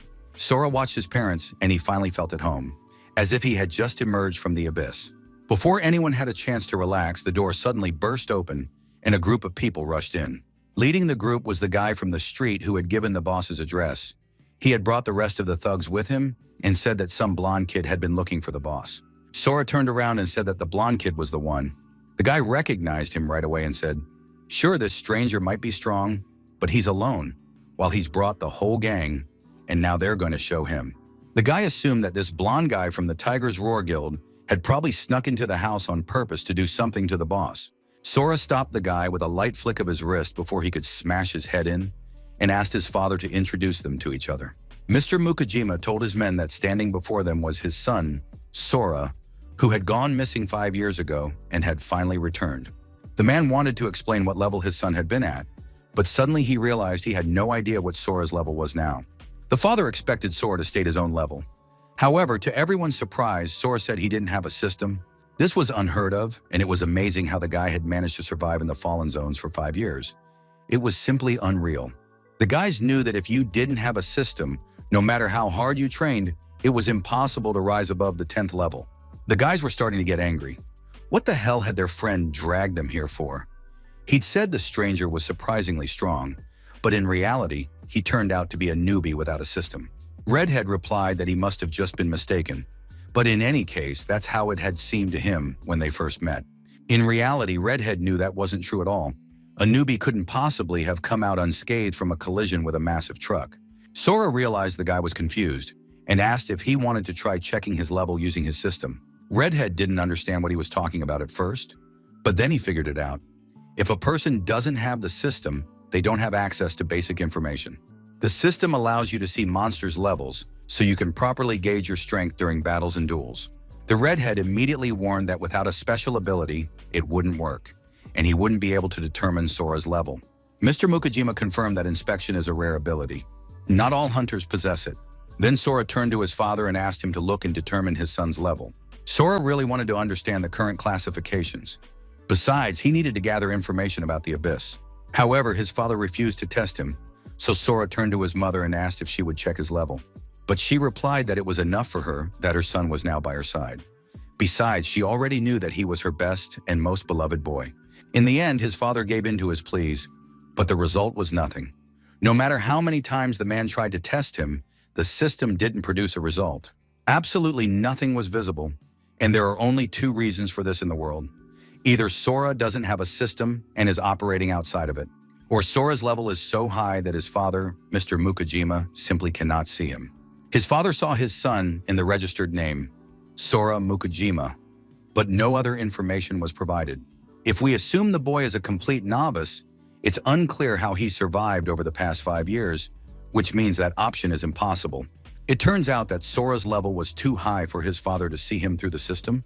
Mrs. Mukajima said they should just be happy and not try to figure out what their son had been doing all these years. It was clear enough that Sora was a good and strong young man.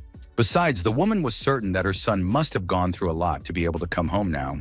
Sora suddenly became emotional.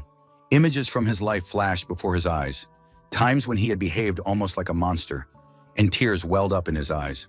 Mr. Mukajima realized that everyone was about to cry, not just his wife and son, but himself as well. So he began ushering the boys out of his house, since the mother had finally been reunited with her child after so long. Before kicking everyone out of the house, the head of the family asked about Jiro and the others, since 2 hours had already passed and they still hadn't returned. Left alone, Sora asked his mother if there was any news about his older brother. The young man was very worried about him and feared hearing tragic news. But it turned out that his brother was fine. He was currently in the army and was alive and well. His mother showed him a photo on her phone.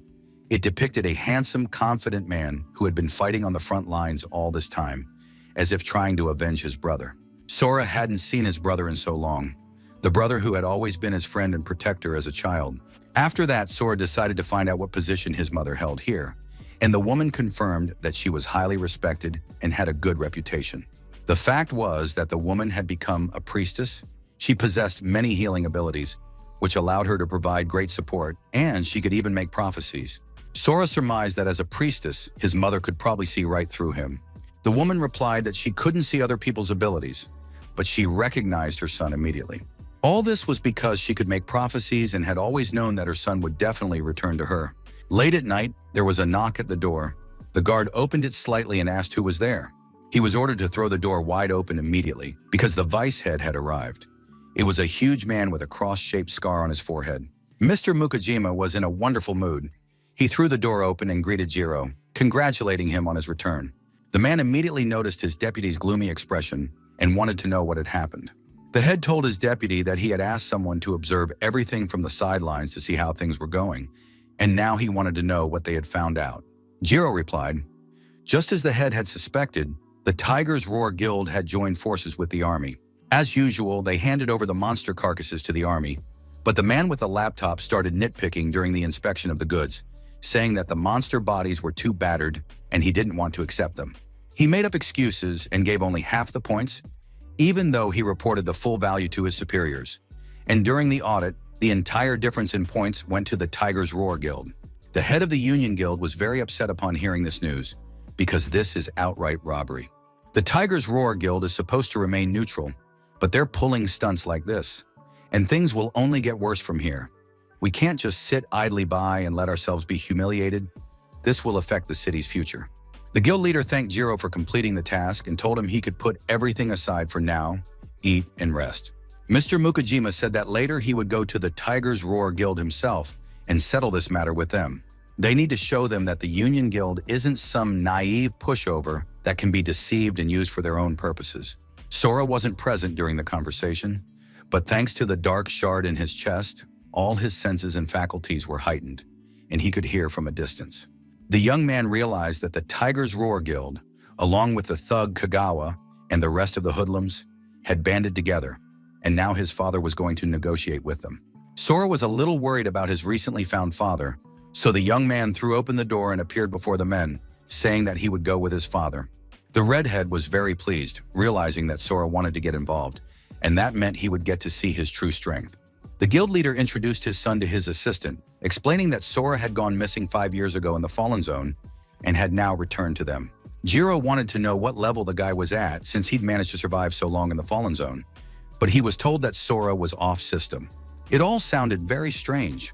It turned out that the guild leader's son was just an ordinary person. But without the system, you're as good as dead in any shelter. You wouldn't last more than 3 days. Of course, there's a chance of survival with elite stats and good survival skills, but without professional skills, you'd turn into dead weight faster than the fight even started. In short, Jiro didn't trust this guy. He was happy for him, but said that if the guy had just returned, he was probably tired, and it would be better for him to stay home this time. Mr. Mukajima himself didn't know what to expect from his son, so he agreed with the idea and told Sora to stay home with his mother.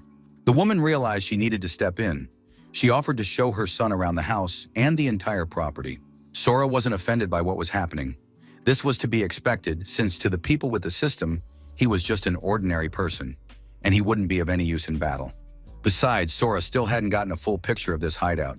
He knew there were monsters specifically targeting him, so he decided it was better to hide his power so as not to involve his family in this. Sora didn't argue and immediately agreed with his father's and his deputy's decision. The redhead was unhappy. He'd missed his chance to watch the chief's son in action. But soon the whole group set off for the showdown, and there was no time for sadness. Mom asked her son not to be upset. Dad was just very worried about him and didn't want to lose the child he had just found.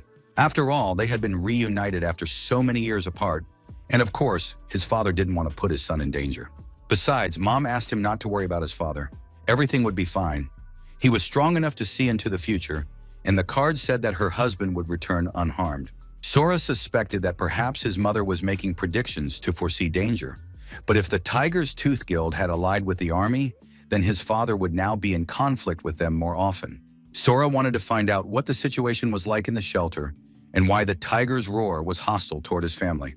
His mother explained, after Judgment Day, the Hunters Guild, founded by the Awakened, joined forces with the military to manage the shelters.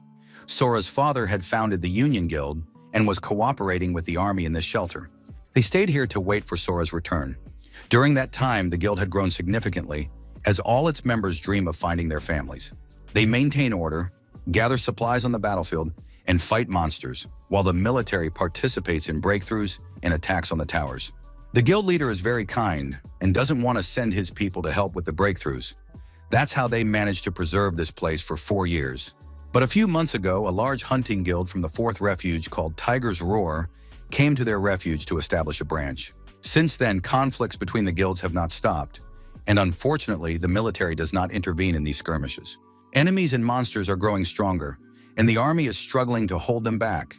However, the Tiger's Roar Guild volunteered to clear out the towers, and its power has grown so great that the military has to rely on them.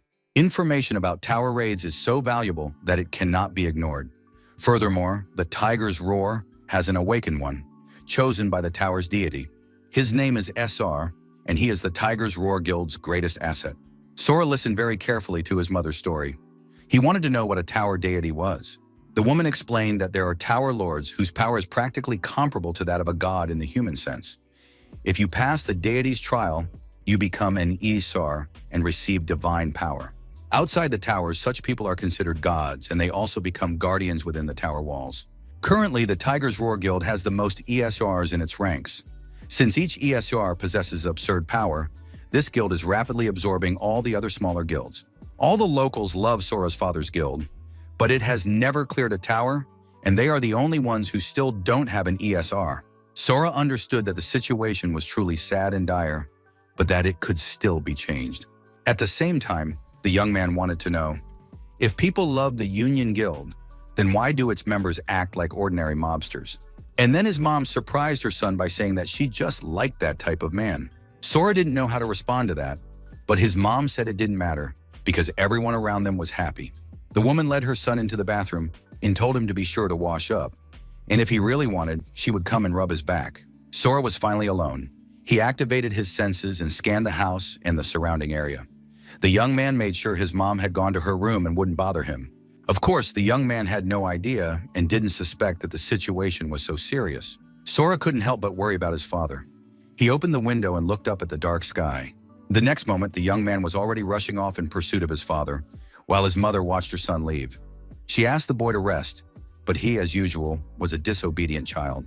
At that very moment, Sora's father, along with his men, set off for the Tiger's Roar Guild. Sora made his way out of the house and scanned the city from the top of the building. A light was on in only one place, which immediately made the search easier. Soon the young man spotted the group led by his father, but suddenly Sora felt dizzy. It was very strange because ever since a fragment of the abyss had struck his body, he hadn't been sick or caught a cold even once. But then Sora heard that same voice again, saying that it would not let the seed of the abyss escape. Sora had no doubt. He knew whose voice was speaking near him now. It was the Lord of Shadows. Sora realized that this monster was concealing its presence, because to his surprise, Sora couldn't sense or feel it at all. But now he could be certain that this monster had made its way into the hideout, and he needed to stay on guard at all times. But the next moment, the boy felt a terrible dizziness again. It seemed as if everything around him was spinning like a top. The Shadow Lord's voice declared that he would not let the seed of the abyss escape. It was all because of his soul, which was marked by the abyss. Suddenly, right beside him, Sora could see and sense the Lord of Shadows. He immediately struck at this monster, but it turned out to be nothing more than an illusion, which kept saying it wouldn't let him escape. And all this was because the young man's soul was marked by the abyss, and so, in a loop, he repeated the same words over and over again. Finally, a bright beam of light blinded the boy. He was ordered to get off the roof immediately because he was shouting loudly and had been spotted. Sora noticed that the illusion vanished immediately, and he ran off, not intending to show himself to the military patrol. After running a long way, the young man stopped and saw the illusion near him again. It had returned. Sora realized that the illusion had vanished because of the light. Perhaps this was a way to control it.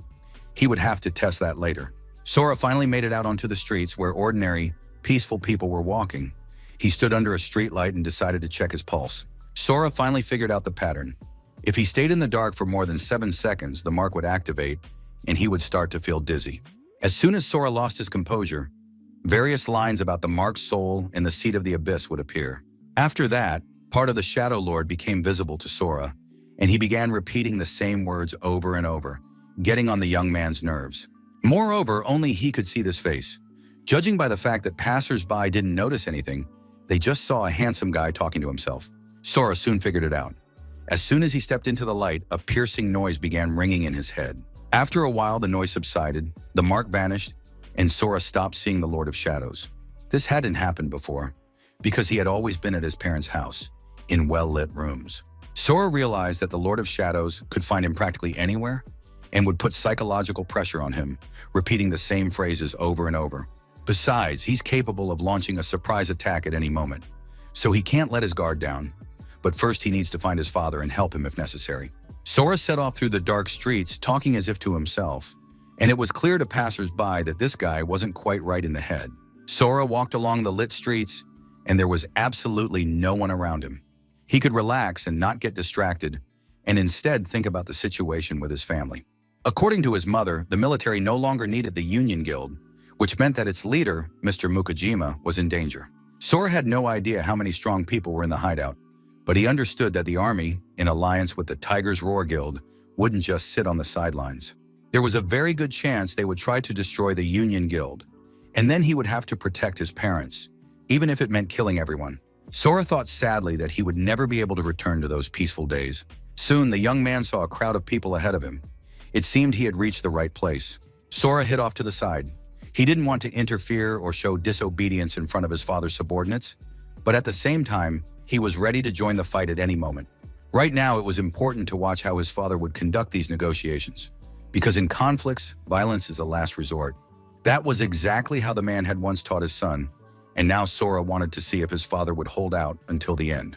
But then the crowd roared, and everyone shouted with excitement that the show was finally beginning. It had been a long time since the boss had drawn his sword.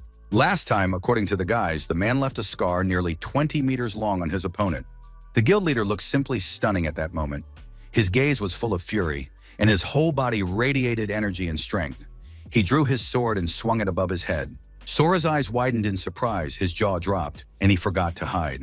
The thing was, there was a huge hole in the building that ran the entire height of the massive house. Sora turned to one of the men and asked if his boss had always been so strong and powerful. The man proudly replied that their leader was known for charging into battle without hesitation. Sora was shocked because his father had said that violence was a last resort. At that moment, the boy realized that parents usually lie to little kids. You know, about Father Frost, Santa Claus, and all that. The man confirmed that at first the boss had indeed been against violence. Back then, he still believed the military would sort everything out. But a lot has changed since then. The military doesn't care about skirmishes. As long as the hunters do their job and civilians aren't starving, they won't bother to break up a fight. So the quickest way to solve problems is with your fists. If you can't win in a fight, there's no point in opening your mouth. Talking won't help. And then talk. That's the motto that works these days. Sora used to think that the strong hid their power, like a monk. But now it's clear that you can run wild if you possess great strength. Or perhaps that's exactly why this monk closed his eyes, to avoid rampaging and to view the world more calmly. Meanwhile, our monk was on the roof of the building, observing from above the aftermath left behind by Sora, who had destroyed all the monsters that hadn't perished in the bombing. Yukio Shuzenji removed the bandage from his face and activated his keen eye. The monk saw that the level 90 monster looked as if it had been torn to pieces, but there were no signs of heavy weaponry on it. Yuki was frightened by the fact that there were so many powerful people on Earth. Therefore, he needed to proceed with caution, and he blindfolded himself again. Mr. Mukajima sheathed his sword and now waited for his opponents to appear. Finally, a group of thugs emerged from the building, and one of them warned them not to get cocky because the situation was no longer the same as when the shelter first opened. Mukajima confirmed that indeed a lot had changed because all sorts of annoying villains had appeared who had no business being in the shelter. The man already regretted that he hadn't destroyed the members of the Tiger Roar Guild when he had the chance. The villain began to say that the leader was probably just afraid to do it, so now he had a perfect opportunity to prove his words with actions. Mukojima was furious when he heard the insinuation about his cowardice, and he said that he would deal with his opponent right now and wouldn't let him get away with it, and he began to draw his sword. Seeing what was happening, the villain looked a little flustered, since he had already provoked the guild leader enough. So why wasn't his backup showing up? Or was that not enough? And the man continued to humiliate the guildmaster, saying that he couldn't even draw his sword because he was a real coward, which meant he'd be better off as fuel for the tiger's roar. But in the very next moment, Mr. Mukajima, drawing his sword from its sheath, lunged at the insolent man. And just then, a phantom-like woman with guardian angel-style wings appeared behind him, and she raised a shield that struck Mukajima. The Demazovuds were pleased that they had provoked him, and the man had gotten himself into a fight. That was exactly what they had been counting on. At that moment, the military's chief representative in the shelter emerged from the building and noted that Mr. Mukajima had been the first to start the fight in the shelter, which is prohibited by law. No one understood why Mr. Usui was there. Could he really be siding with Tiger's Roar? Sora realized that this military officer supported the Tiger's Roar Guild, and his presence here was no coincidence. Sora surveyed the building, and although it looked completely lifeless, he sensed that many people were actually hiding inside. Everything pointed to the fact that the military's presence in this place at this time was by no means accidental. It was all a staged provocation. Mr. Mukajima also recognized the soldier Usui, who usually received people and goods at his place. Mr. Usui announced that according to Article 15 of the Temporary Shelter Security Act, duels were strictly prohibited. Violators could be punished by imprisonment for a term of 15 days or more, depending on the severity of the offense, or by execution, and the soldier asked whether Mukajima would comply with his order. Mr. Mukajima now understood what his opponents had planned. They had deliberately provoked him and then decided to use the law to arrest him. Looking at these confident faces, it becomes clear that the military officer Usui is not worried that his superiors will find out about his corruption, which is why he behaves so brazenly. It's clear that if they manage to put him in prison, they'll keep extending his sentence indefinitely or even make him disappear under mysterious circumstances.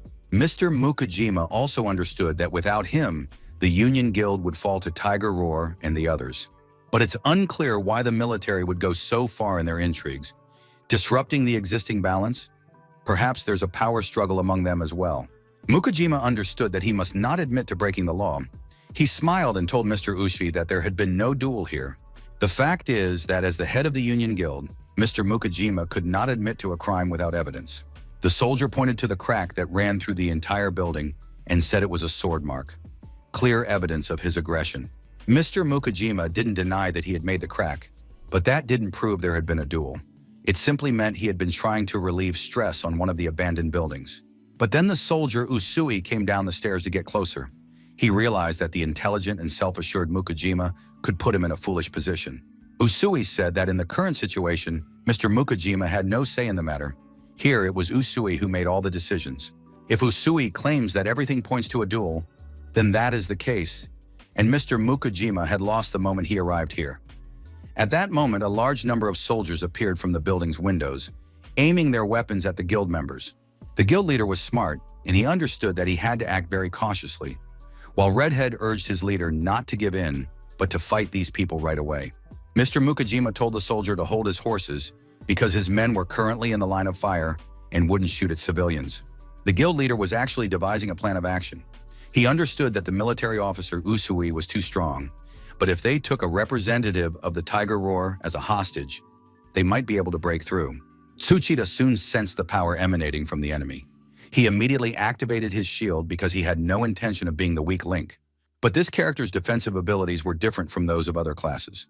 He could analyze incoming attacks, but Mr. Mukajima understood that even at this distance, he was capable of blocking his opponent. The Milky Shield can only withstand swords. However, the level of this resistance is much higher than that of other shields. Tsuchidu was confident that his shield could withstand an attack from a warrior of the same caliber as the head of the Union Guild. The villain hid behind his spiked shield and was already beginning to laugh in his face, for his opponent would not be able to pierce this powerful shield.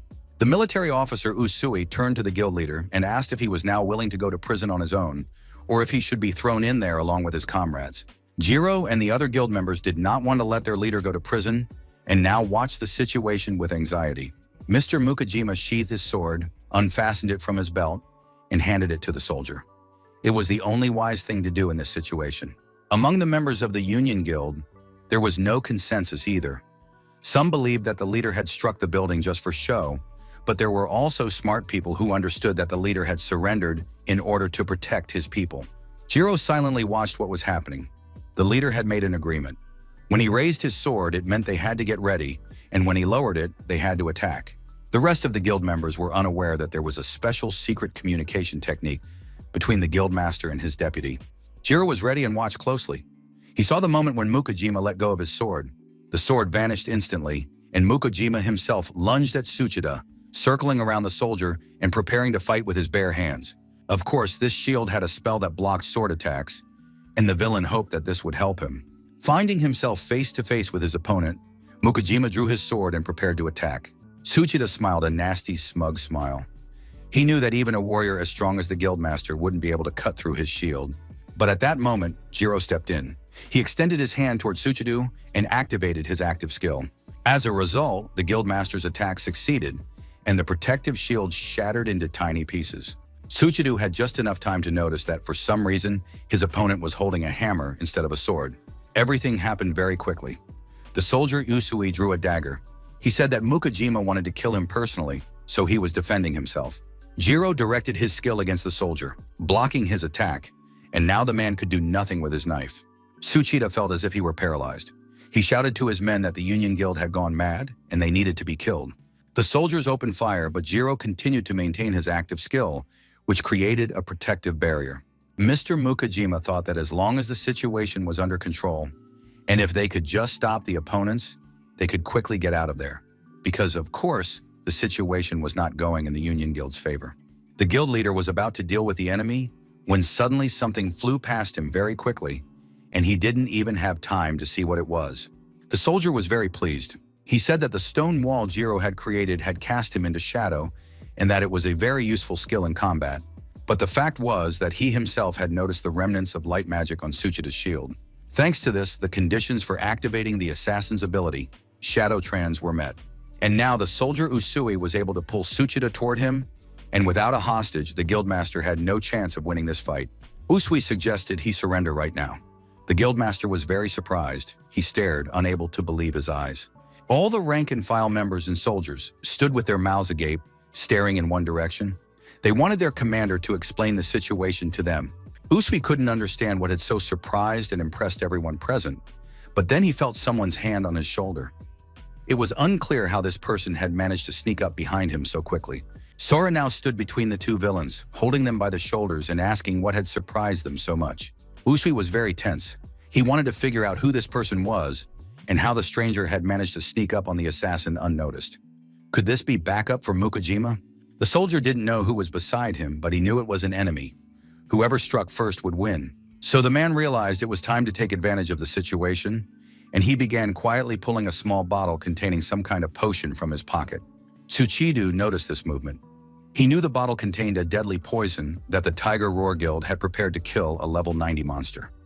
It was unclear when the soldier had managed to steal it.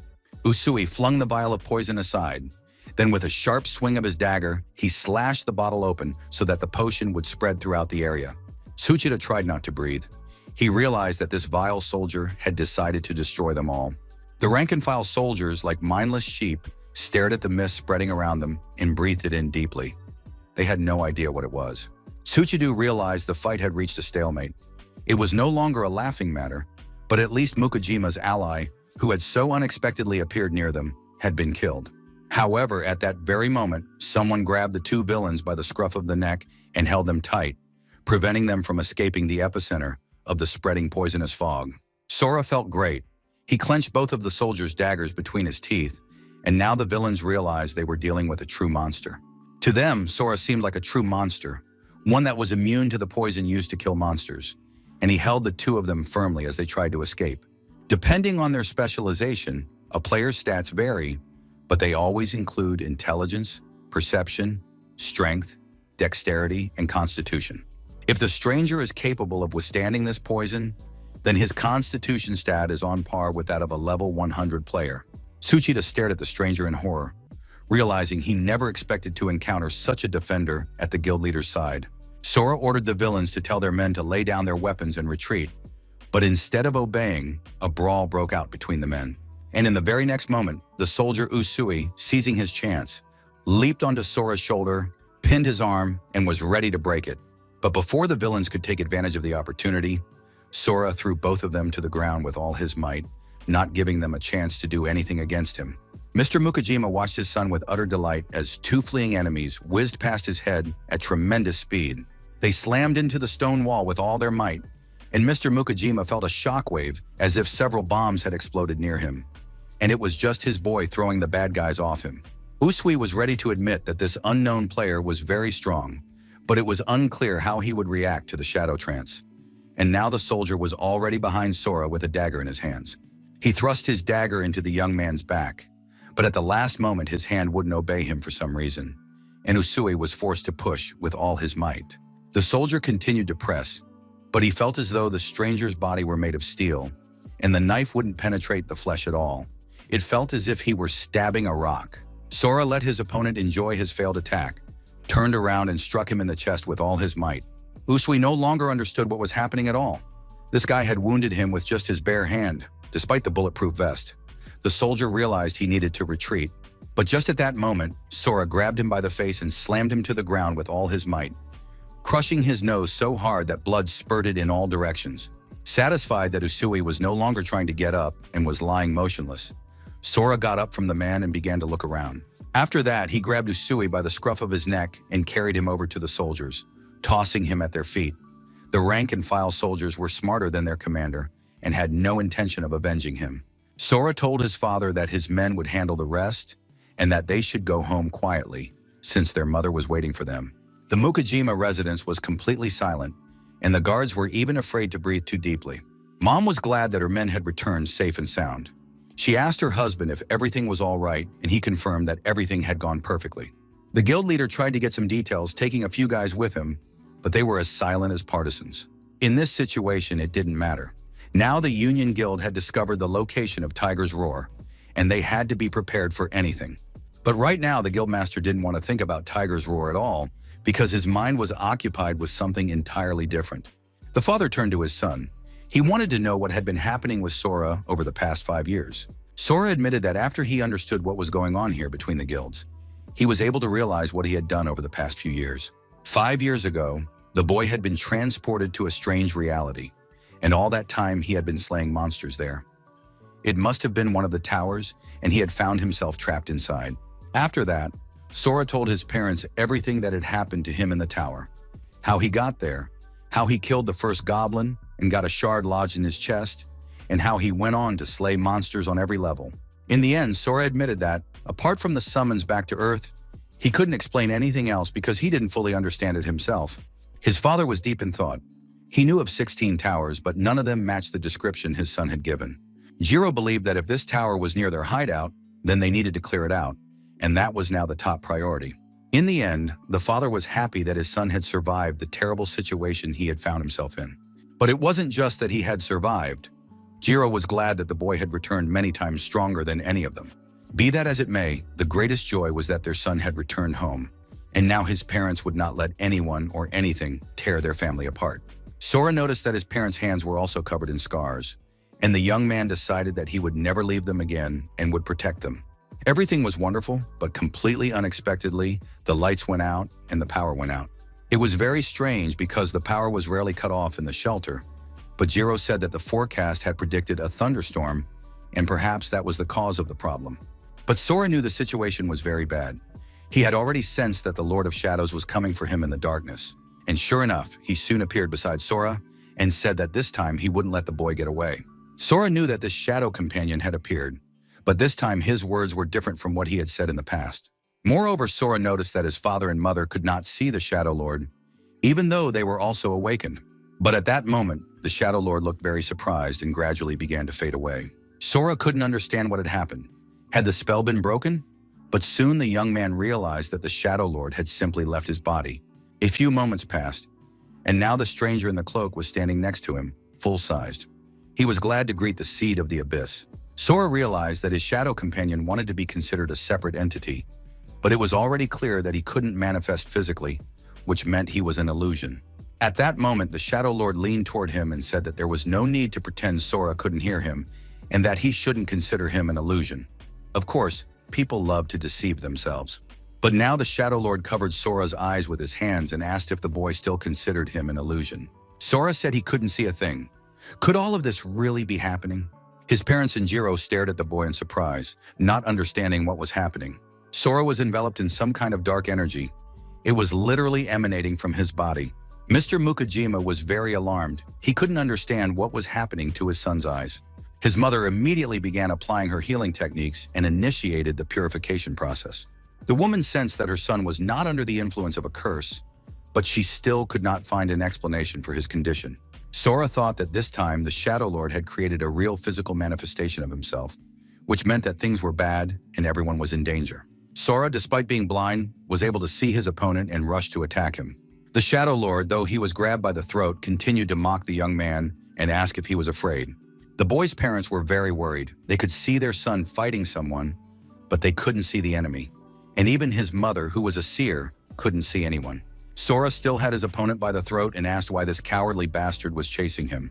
But then the Shadow Lord said that Sora must have misunderstood him, but come to think of it, he hadn't actually introduced himself. It turned out that he was Fudel, the god of darkness. from the noble divine race of AS. Sora once absorbed the black crystal, the divine power of the AS race left behind in the abyss. To put it simply, Sora absorbed the power of darkness that belonged to Fudel. And now the god's minions are keeping a close eye on the guy because he left the abyss of his own accord. These very minions are already gathering nearby. And if Sora doesn't want to die, he needs to return to the tower with Fudel. Sora held his opponent back, but thought that God's minions were probably the Ezras his mother had told him about. His father couldn't wait any longer. He didn't understand what was happening, but he drew his sword and was about to kill someone. However, his wife stopped him and said that they should just watch for now. Sora continued talking with Fudel and said that, by the looks of it, the gods weren't having an easy time of it either. The young man kept his grip on his opponent's throat and wanted to know what a couple of Ezras could possibly do to him. Fudel advised him not to show off just because Sora had managed to beat him once by sheer luck. Other Ezras were no match for his current level of power, and Fudel had been able to blind Sora without even breaking a sweat. Sora wanted to know why on earth he should believe his interlocutor, since it could just be a bluff. Fudel laughed and said that, of course, the guy didn't have to believe him, but once the place was drenched in blood, it would be too late to regret anything. Sora knew he shouldn't trust this creature, but at the same time, he couldn't deny that it might be true. But then a glow appeared, and Fudel immediately tensed up. With every passing moment, the light illuminated the room more and more. And now Fudel was screaming and wheezing loudly, as if he'd been dropped into a sizzling hot pan. Suddenly, Sora realized he could see everything again, and the young man watched as his opponent dissolved, while everything around him was bathed in some kind of divine light. Mr. Mukajima was very pleased when he saw Mr. Shuzengi standing before him, who had arrived just in time. And indeed, standing in the doorway was none other than the monk Sora had met near the entrance to the refuge. Father was very pleased. He said that this monk, Yukio, was not just an acquaintance, but a good friend with whom he had founded this guild. Fudel was still there. He turned to the monk and told Shuzenji to let him go immediately. Sora was surprised. Could the monk really see Fudel? Yukio opened one eye and said he had an urgent matter to discuss. The guildmaster wanted to know what was going on, but the monk promised to explain everything as soon as he had spoken with the master's son. Eventually, everyone else left, and Sora asked the monk what had happened and why their conversation was so urgent. The monk explained that he was not an Asura, but his eyes were capable of seeing divine power. This was because Yukio had studied a forbidden art in order to seal the god of darkness himself. Although the divine power Sora possesses is of the same nature, the might of the god of darkness surpasses that of any deity. Yukio didn't know how this power had come to the boy, but there was no time to figure it out now, because incredibly powerful beings were flocking to the city. Most likely they are drawn here by the power Sora now possesses, and there is nothing that can be done about it. The monk didn't know exactly what had happened between the boy and the god of darkness, but Fudel's words were the absolute truth. However, Sora must not return to the abyss, because the inhabitants of the tower are far more terrifying than these Ezras. They are eager to deceive him, to lure Sora back into the tower so they can take away his divine power. The best course of action would be to leave this refuge and join the military. Sora asked, "Are you really talking about those people who wanted to blow him up?" Yukio just laughed in response, saying that the military was part of the mix. However, there are trustworthy people among them, and the Ezras wouldn't dare touch the young man if he officially joined the military. Sora wanted to know if his departure could guarantee his family's safety. The monk confirmed that this was indeed the case. The Ezras were bound by unspoken rules and did not interfere in the lives of ordinary citizens without cause. On top of everything else, the Ezras wouldn't dare act rashly in the monk's presence. After all, he was just as powerful as they were. Everyone in the Tiger Roar Guild was outraged by the idiotic mission. Not only did the guy lack a system, but they'd also lost 4 Ezras. According to the report, Sakui Mukajima's son went missing several years ago. There is a high probability that he was dragged away by one of the towers. An ESR named Shirai believed that his comrade Hiro would be enough to deal with his son. Rimu, like her comrades, also thought that this guy was nothing special and that they didn't need to go out altogether. However, the boss said that this time he would personally take part in the operation. All the Ezras were very surprised. They hadn't expected the boss to get personally involved. The man said that the order had come directly from Zeus. This pesky Sora Mukajima must be eliminated at any cost. The tower near shelter number 6 was about to activate, and everyone understood perfectly well how important it was to seize control of it. The stubborn Union Guild rejected Tiger Roar's proposal and plans to conduct an independent investigation of this tower. Therefore, the ESR's goal is not only to deal with Sora Mukajima, but also to destroy his parents. the guild's founders, and this must be done to all of them at once in a single strike. The monk told Sora's parents everything and advised the boy to come to the command center and meet with Ms. Tonosaki there. Yukio knew this woman well and was certain she would protect Sora and prevent others from using him. They also needed to check the cursing formation. If a battle broke out, even Tiger Roar wouldn't be able to do anything while it was active. Miss Mukajima asked her son not to worry too much, since the guild was based in this very place for a reason. A few minutes later, the monk sat down on the street to meditate. He was focused and alert. Nothing had happened yet, but Yukio already knew they were here. And indeed, at that moment, dark energy spread throughout the courtyard. The courtyard door swung open, and 4 ESRs exuding death appeared in the doorway. The monk used the Veil of Golden Bells. With its help, he began to hold back the villain's advance. But the Ezras were too strong. There were over 100 of them, and they all had a single goal. Even the monk was deeply alarmed when he realized just how many Ezras had arrived. That wasn't all, because soon the Ezras parted and let through their boss, who entered the courtyard, hands in his pockets, confident in himself. Because Richt Mukai himself had come here in person, Mukai ordered one of the Ezras to launch an attack, and already Shirai had stepped forward and directed his power. The representatives of the Union Guild didn't yet understand what was happening, but the guild leader felt as if a dark force were caressing his face. The monk realized that things were very bad. All members of the Union Guild and even the cover squad had been taken over by an evil spirit. They were all trapped and had no way of escaping. And the unexpected guests scanned absolutely everyone present with their scanning eyes, and it was clear that the forces were unequal. The monk addressed the uninvited guests and asked what business had brought them to this house in the middle of the night. Ezra had already realized that their main target, Sora Mukajima, wasn't there, and now they wanted to know where he was. The monk told them not to be rude and suggested that the uninvited guests lacked manners and that he could teach them some. Taking advantage of the pause, Ms. Yu Mukajima immediately began to activate a protective barrier, hoping it would shield her and her family. Soon, the unexpected guests were struck by a debilitating curse that spread over them like a thick fog. The Ezras received a warning about this curse, and it angered them even more. Hiro was very annoyed, but he believed that even if someone from this guild had cursed him, he could still wipe them all out single-handedly. Monk Yukio grabbed the attacking Ezra's fist with his hand and held back the attack, much to the insolent man's surprise. The monk demanded that the ESR stop underestimating the Union Guild. Hiro was very surprised and shocked when he checked his stats and realized that his level had dropped by 30 points. He had become weaker than this arrogant and self-assured SR, who now had nothing to oppose him, having lost his level. And now the monk had launched an offensive move, and Hiro the ESR was forced to fly across the entire courtyard. Everyone within the curse's range lost half of their caster level. Simply put, their levels had dropped by 34 points, and now they had to consider whether they were ready to fight in that state. Rich Mukai was absolutely thrilled. He thought this made things even more interesting, since lately all their battles had been pointless due to the huge difference in levels. And now finally they had a chance to prove themselves, and Rima stepped in. She began to activate her abilities.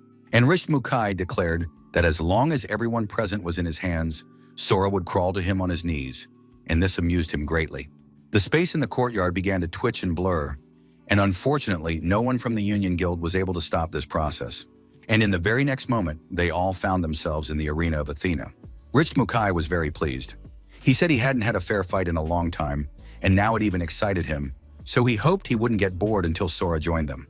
The guild members couldn't figure out where their boss, his wife, and his closest aides had gone. But Rich Mukai had already drawn his weapon and said that he would personally eliminate all those annoying obstacles that remained in the courtyard. Meanwhile, the soldiers continued to search the city streets, the part where monsters might appear, gradually eliminating them. Suddenly, their attention was drawn to an object approaching them at tremendous speed. A few moments later, the young man landed near Ms. Tonosaki, and all the soldiers, startled, gaped at the stranger. Sora compared the photo of Ms. Tonosaki to make sure he had found the very woman Monk Yukio had recommended to him. After that, the young man raised his hands and said that he had come from the Union Guild and required the military's protection. Ms. Tonosaki ordered the soldiers to lower their weapons. She realized that Sora Mukajima was standing before her and said she had a few questions for him. Meanwhile, in the arena of Athena, Sora's closest companions had no idea what to expect from the unfolding events. Soon, flames ignited on all the columns, signaling that the arena was ready for the battles. Rima turned to the great gods and called upon them to witness her battle. After that, the girl asked the gods to grant her miraculous divine power, which would later help her in battle. And then above all the Ezras, the silhouette of the goddess appeared. She spread her arms and thus protected all the Ezras. Rimu announced the rules. Each side must choose 5 representatives. The team that is the first to achieve 3 victories will receive the blessing of Olympus. The losers would be incinerated by divine light and scattered to the winds. Hiro was very pleased, sensing his victory. Mr. Mukajima asked what it meant that they had to find 5 representatives when there were only 8 of them here. Rimu confirmed that this was indeed the case, but that wasn't all. The fact was that the main star of the show, for whom everyone had gathered in the arena, was still on his way. He simply didn't know he was supposed to show up here. So, with no desire to delay any longer, Hiro stepped forward and asked which of those present was the first to be ready to face death. Thus, Hiro's challenge to his rivals was officially issued, and according to the rules, they must now respond. Monk Yukio was very upset. He believed that because he had allowed himself to think superficially, they had all ended up in this mess. Sakui tried to calm and support his friend, saying that it wasn't the monk's fault. Besides, they were all in the same boat now. The curse cast by Yu had lowered their levels, so for the time being there was a chance to fight one-on-one. Jiro pointed out that Lady Yu was unfit for battle, so the 3 of them would have to handle it and win. The monk knew that Ares' ESR was the strongest among them.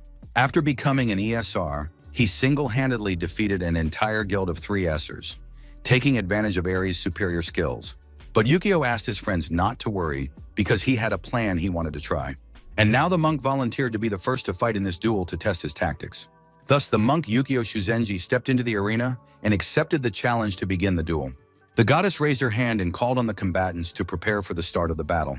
As soon as the goddess gave the signal to begin the duel, Hiro immediately rushed to attack the monk, who was still standing calmly. Hiro couldn't stand monks or those who loved to talk, so he thrust his hand forward to shut his opponent's mouth.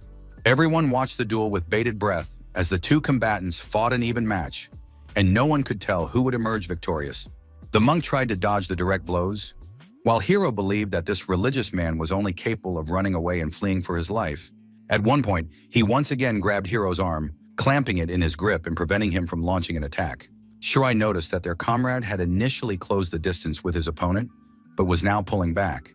It was clear that the fight wasn't as easy for Hiro as he'd thought. Rimu knew her comrade wasn't weak, and she didn't want to count Hiro out just yet. Mr. Mukajima asked his comrade how he was feeling. The monk didn't answer, but his hand was badly injured and blood was flowing onto the ground. Hiro was very pleased. He asked how the monk rated Cadmus's fangs and pointed to the sharp teeth protruding from his hand. It was those very fangs that had pierced and wounded the monk's hand. The monk knew that Cadmus was Ares' serpent. He would never have thought that the serpent would possess the Ezra's body to help him in close combat. But now it was clear that Hiro would not hide his host, and sharp spines of the Cadmus serpent appeared all over the Ezra's body. Hiro said that the serpent hadn't had its fill yet, so the attack continued, and he closed in on the monk again at tremendous speed. The monk managed to dodge by making a very quick sidestep, and Hiro's hand whizzed past his face. The situation was complicated by the fact that the Cadmus serpent was already acting on its own. It had partially emerged from Hiro's body and was personally attacking, biting the monk. Yukio used a veil of golden bells to at least slightly hinder the attack of the fanged snake tearing into his flesh. After that, the monk managed to leap back a considerable distance and free his hands from the snake's jaws. However, the next trouble was just around the corner. The venom of the Cadmus snake began to affect the monk's body, and all his stats immediately dropped as a result of the poisoning. Hiro was very pleased with the fight. He noted that the monk turned out to be quite tough, and the battle had become more interesting. Hiro had restored his health thanks to the blood the snake had sucked from the monk, and now he realized that the monk had reached his limit. The guild leader understood as well. If the battle dragged on, the gap in strength would only widen, and it was unclear whether Yukio could handle it. And Hiro had already rushed back into the attack, not giving his opponent a chance to recover. And thanks to the monk's slowed reactions from the poison, Hiro carried out his attack with little difficulty. He landed blow after blow, while the monk could only hide behind his hands, and the only question was how long he could hold out. Yukio, gritting his teeth, began reciting some kind of prayer, because there was nothing else he could do. Hiro was enjoying the fight, but said that no god could help the monk now. Rimu, who was watching the fight closely, noticed that her companion was enveloped in divine power. It was very strange since the monk wasn't an Ezram. Where on earth was his divine power coming from? The guildmaster was absolutely thrilled, watching as his comrade found a good solution in such a difficult situation. It was now clear that this match was still up for grabs, and the monk continued to mutter prayers under his breath, bowing before the embodiment of all Buddhas. And at some point, the Vajra mantra of 100 verses was recited, and now it was fighting in the monk's place. Hiro said he didn't give a damn about any god, and the monk was mistaken if he thought this pathetic trick could stop him. But Yukio was already filled with divine power, which grew stronger and more powerful with every passing moment. Hiro thought the monk was a real idiot, trying to even the odds by donning armor made of divine power. Of course, Hiro respected his opponent's determination, but was that really his entire plan for victory? Hiro had already killed many people, and he had encountered all sorts of characters, even some rather unusual ones. They believed they could block the snake's fangs by covering themselves with a shield of divine power. But they didn't know that divine power was a resource even richer than fresh blood. And now Hiro was certain that he would devour the monk along with his divine power, for he had done so before with another religious figure. And finally, the opponents closed in on each other, and the fight entered its decisive stage. And to the surprise of everyone present, Hiro took a blow to the face, and then the monk sent him flying with a powerful punch to the jaw. Hiro couldn't understand how this could have happened. The monk had managed to suppress the snake's venom and regain his speed using divine power. Yukio had no intention of stopping. He continued his attack and landed several more blows on his opponent. It was now clear that not only his speed, but also his strength and reflexes had increased. Absolutely all his attributes. However, one shouldn't forget about the snake, which was ready to defend its master, and now this monk was the perfect prey for it. Hiro turned to his opponent and said that perhaps they'd fought enough, and the monk should just let the snake devour him. Hiro watched as the snake devoured the divine power and tried to feed on it, and now that divine power would become a part of Hiro. But suddenly something powerful struck the center of Ezra's back, and he couldn't understand what it was or what was happening. Hiro felt that he was no longer in control of the divine power, and now it filled his entire body and was gradually consuming the Ezra. Monk Yukio turned to his opponent and said that it seemed Hiro had started celebrating and having fun too soon. But in reality, carrying this burden was very difficult, especially when it wouldn't obey him. And a new powerful blow struck Hiro in the face. Ezra couldn't believe his ears or the monk's claims that the divine power was too much for the Cadmus serpent to handle. However, the monk smiled, looked at his opponent, and asked where Hiro had gotten the idea that it was divine power. A few more powerful blows to the naive fool, and now he was flying across the entire arena, unable to stay on his feet. Lady Yu now understood why, many years ago, the monk had wanted to be reclassified as an arhat. Hiro got up from the ground. He felt that he didn't have enough divine power left even to simply maintain the form of a snake. But if the situation had reached such a dead end, he had to take a risk and go for all or nothing. After that, the snake that had been hidden within the Ezra's body suddenly exploded, scattering into pieces in all directions. A terrifying poison was released from it, filling the entire arena, and it was very dangerous for the monk. Jiro soon realized that the drums had begun to beat, and the guildmaster could not believe his eyes. What was happening? Hiro turned to the god lord Ares and said that he was offering him the blood of the poisonous snake as a sacrifice. In return, his beloved disciple asked the god Ares to grant him a spear. And indeed, in the very next moment, a powerful spear appeared in Hiro's hand, with which he intended to fight until his body decayed. Rimu was very alarmed upon seeing the divine weapon. Even an ESR could not use it without offering the god a suitable sacrifice, and even then only temporarily. This weapon carries the power of the god and adapts to the combatant Esser. Shirai had said that this was the insurmountable difference between a player and an ESR. It was now clear that for the monk Shuzengi, this duel was over. But Rimu knew that Hiro had just offered as a sacrifice the poisoned blood of the snake that Ares himself had given him. If the gods discover this deception, they will be enraged. However, Ares is merciful, and he will forgive Hiro for the victory. Yet in the event of defeat, it is terrifying to even imagine what fate awaits Hiro. Rimu didn't want to believe in defeat. She hoped that an ESR who had mastered a divine weapon could never lose to a mere player. The monk noted with horror that his opponent was closing in again. He stared intently at Hiro and couldn't figure out where the spear that had just been in his hand had gone. Yukio assumed that he simply couldn't see the spear. He managed to dodge, but a powerful explosion still rang out right behind him. The monk realized he was lucky and had avoided the blow thanks to a timely mantra. Although he had taken damage, he hoped the spear wasn't poisonous like a snake. It became clear that the spear had a destructive effect, and the monk lost half of his armor's defensive properties. And the enemy attacked again, and in addition to hand-to-hand combat, he also fired arrows from his back. The monk realized that the opponent not only fired a spear from his fist, but could also do so with other parts of his body. The speed of the strike was simply insane. Hiro was enjoying his physical condition and wanted to see what the monk would do with all of this now. Yukio wasn't even trying to think anymore. He was just hoping to dodge because he couldn't read the attack at all or predict where it was going.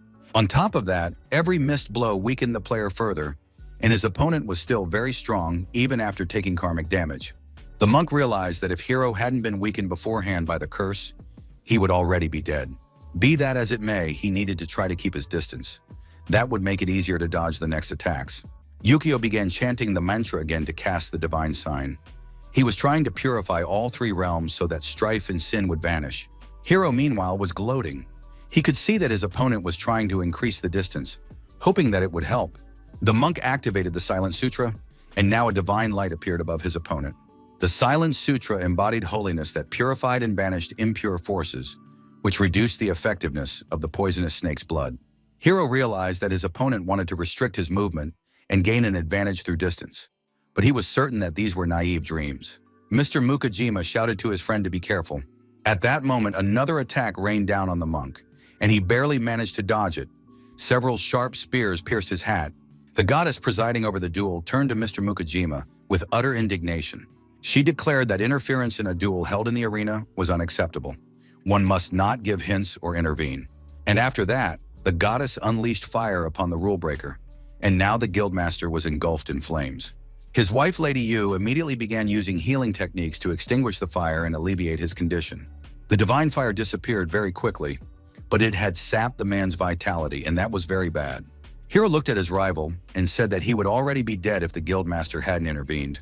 But it was no big deal. He could land another serious blow. Besides, Hiro understood that the rule breaker would face punishment, and that was very beneficial for all the Essers.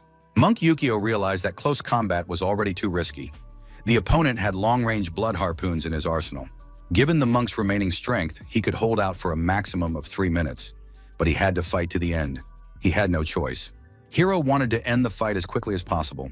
He was already thoroughly fed up with all of this, and now he was preparing for the final critical strike. ESR was confident of victory, and a new wave of attacks was directed at the monk. Yukio called upon all the dharmas to become one.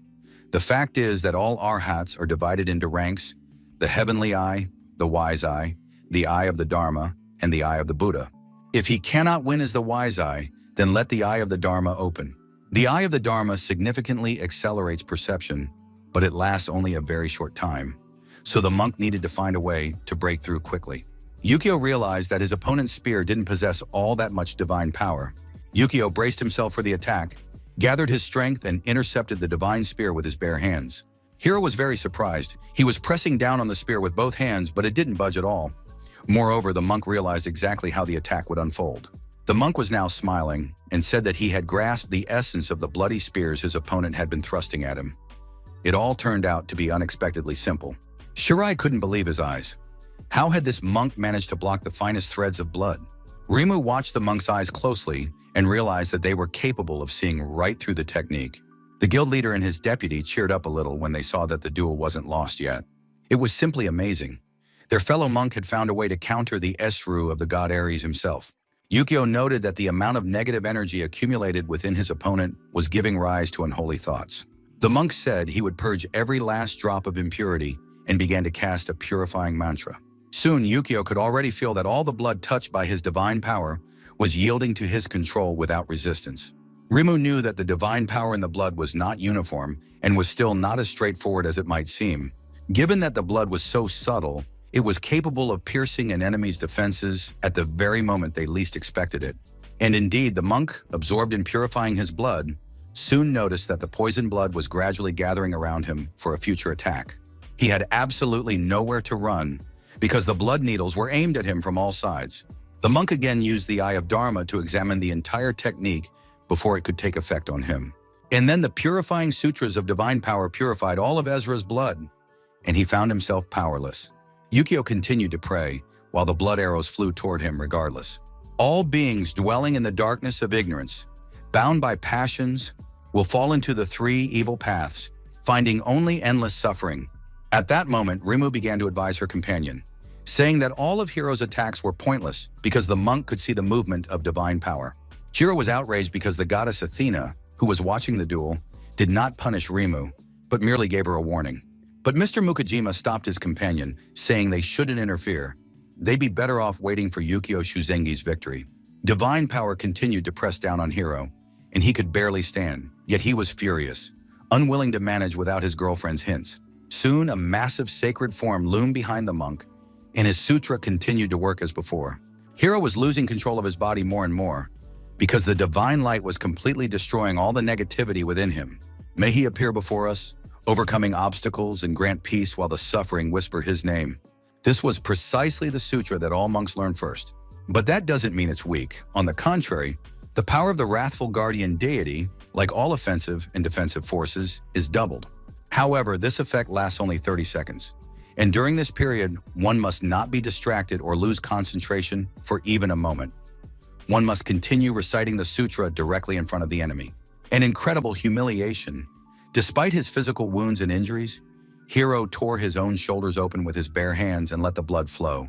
That blood was immediately directed at the monk to attack him at any cost, just so he would interrupt the sutra.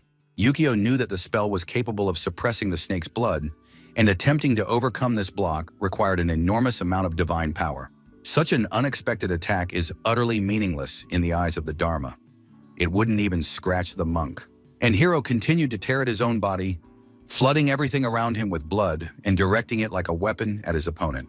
He kept going, and it was clear that Hiro was no longer in control of anything. He was like a crazed monster, thirsting for victory. Yukio could barely stand. He too was at his limit, and blood was streaming from his eyes, but he had to hold on, even though time was running out. Hiro was furious that he didn't even have enough strength to break the monk's concentration. A massive guardian deity towered over the arena, while Hiro could no longer rise, kneeling before his opponent. The final countdown began, and the power of prayer, like the virtue of a small child, like burning ice doused in oil, like water flowing through the heart of a tree. And now everything converges in Yukio's mind like a supreme deity, and the decisive blow comes. It crashed down on Hiro, who could offer no resistance to this divine power. Yukio managed to think that he had, after all, finished off his opponent before the Eye of Dharma reached its limit. The goddess presiding over the arena announced that the first match went to the Union Guild. Yukio Shusenji had won the match, but the boy could barely stand, and blood was streaming down his face. However, that didn't matter anymore. Rimu immediately began casting healing spells on her comrade, who couldn't even get up off the floor. Soon, Hiro was physically healed, but he continued to sit silently, lost in thought. Suddenly, two gods appeared behind him, who apparently were dissatisfied with their Esram. They looked at Hiro, and the very sight of this place, where the hypocritical Athena had held a duel, and he had managed to lose in such a place, made them sick. The guys didn't want to hear any excuses. They said their father had sent him a message and asked them to tell him that he was deeply disappointed in Hiro. And the boys said that Hiro had been granted the honor of receiving punishment at their hands, and now they would carry it out. The rods and the sword of Damocles came down on the Ezra, who could do nothing and was now being punished. Mr. Mukajima was very surprised when he realized how these gods treated their Ezras. At that moment, the gods told the young man that this was their father's final act of mercy, said goodbye to him, and vanished. His friends congratulated the monk on his victory. He had held his own with great dignity, despite the fact that the duel had been a serious one. Hiro declared that next time he would definitely kill the monk, but Shiraya replied that there would be no next time. The thing is, now he, Shiraya, would be the one to fight, and all opponents would be burned alive in the all-consuming flames of Ada. Sakui Mukajima looked at this terrifying Ezra and said he would take him on. His wife handed him a small pouch and said that her husband was going up against the Reaper himself, who was capable of summoning spirits, and that this would definitely help. Sakui thanked his wife for the item and placed it in his inventory, knowing that it would surely come in handy. And now the leader had entered the arena, where Shiraya awaited him with a huge scythe in his hands. As a samurai, Sakui could project the aura of his blade to keep the enemy at bay, but it takes time to build up the charge. Still, in one-on-one battles, close combat is the best solution. First, you need to close the distance with a quick step. Then you need to unleash a series of quick strikes on the opponent before they can react. Next, you need to find your opponent's weakness and deliver the finishing blow. Of course, this tactic is fairly straightforward, but at the same time it is very effective and quite capable of working. At that moment, the goddess Athena called on the opponents to prepare and announced the start of the duel. Shiraya immediately unleashed his spirits on the opponent, but the leader decided he could slip between them using a speed step and analyze all their movements. In the very next moment, Sakui was standing behind the Ezra, preparing to strike him. While Shiraya was confident that his spirits were sufficient, Sakui sliced through his opponent with his sword. But it turned out to be an illusion, because there were no bodies torn to pieces. However, in the next instant, a huge number of spirits were already surrounding the man from all sides. Sakui wielded his sword at tremendous speed and managed to cut through the attacking spirits. And now he broke free from their grasp and stood before his opponent. A new powerful strike split Shirai's body in two, and everyone could clearly see him split into two halves. But it soon became clear that this tactic was useless. The man's attacks could not harm someone who had no physical form. Mr. Mukajima seemed not to be listening to his opponent at all. He continued to split his body in half again and again. Shirai mocked the man and said that all these attempts were completely pointless. He should just admit defeat. Shirai said that he had an unimaginable number of vengeful spirits at his disposal, and his opponent would never reach Shirai and wouldn't even be able to cut them all down. The problem was that a samurai who couldn't see his opponent was completely useless. Mr. Mukajima was just about to launch a sword attack, but at that moment Shirai closed in on him and said he wouldn't give him a chance to charge his sword with aura. Sakui swung his sword non-stop at tremendous speed, fending off the spirits before they could harm him.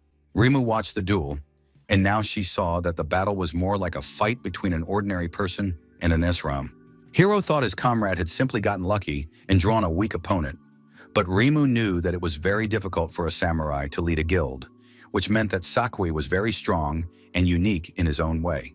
Mrs. Yu calmly watched her husband's duel, and it seemed as though she wasn't doing anything. She wasn't nervous or excited. Rimu noticed the woman, who was far too relaxed for a situation where her husband might get hurt, which meant they had another ace up their sleeve. This time, Sakui once again cut the demons to pieces, and everything around them was in shreds. The samurai was deeply focused. Though he was fighting desperately, he was still safe and sound for the moment. His opponent sent another wave of spirits at the samurai, so that the man wouldn't even have time to catch his breath. But completely out of the blue, the samurai executed an eightfold leap, scattering all the spirits along the way, and now he was right behind his opponent.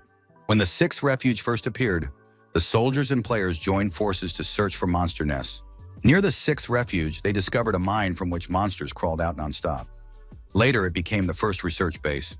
At first, the monsters were small and weak, so progress was easy, and even the soldiers handled them without any trouble.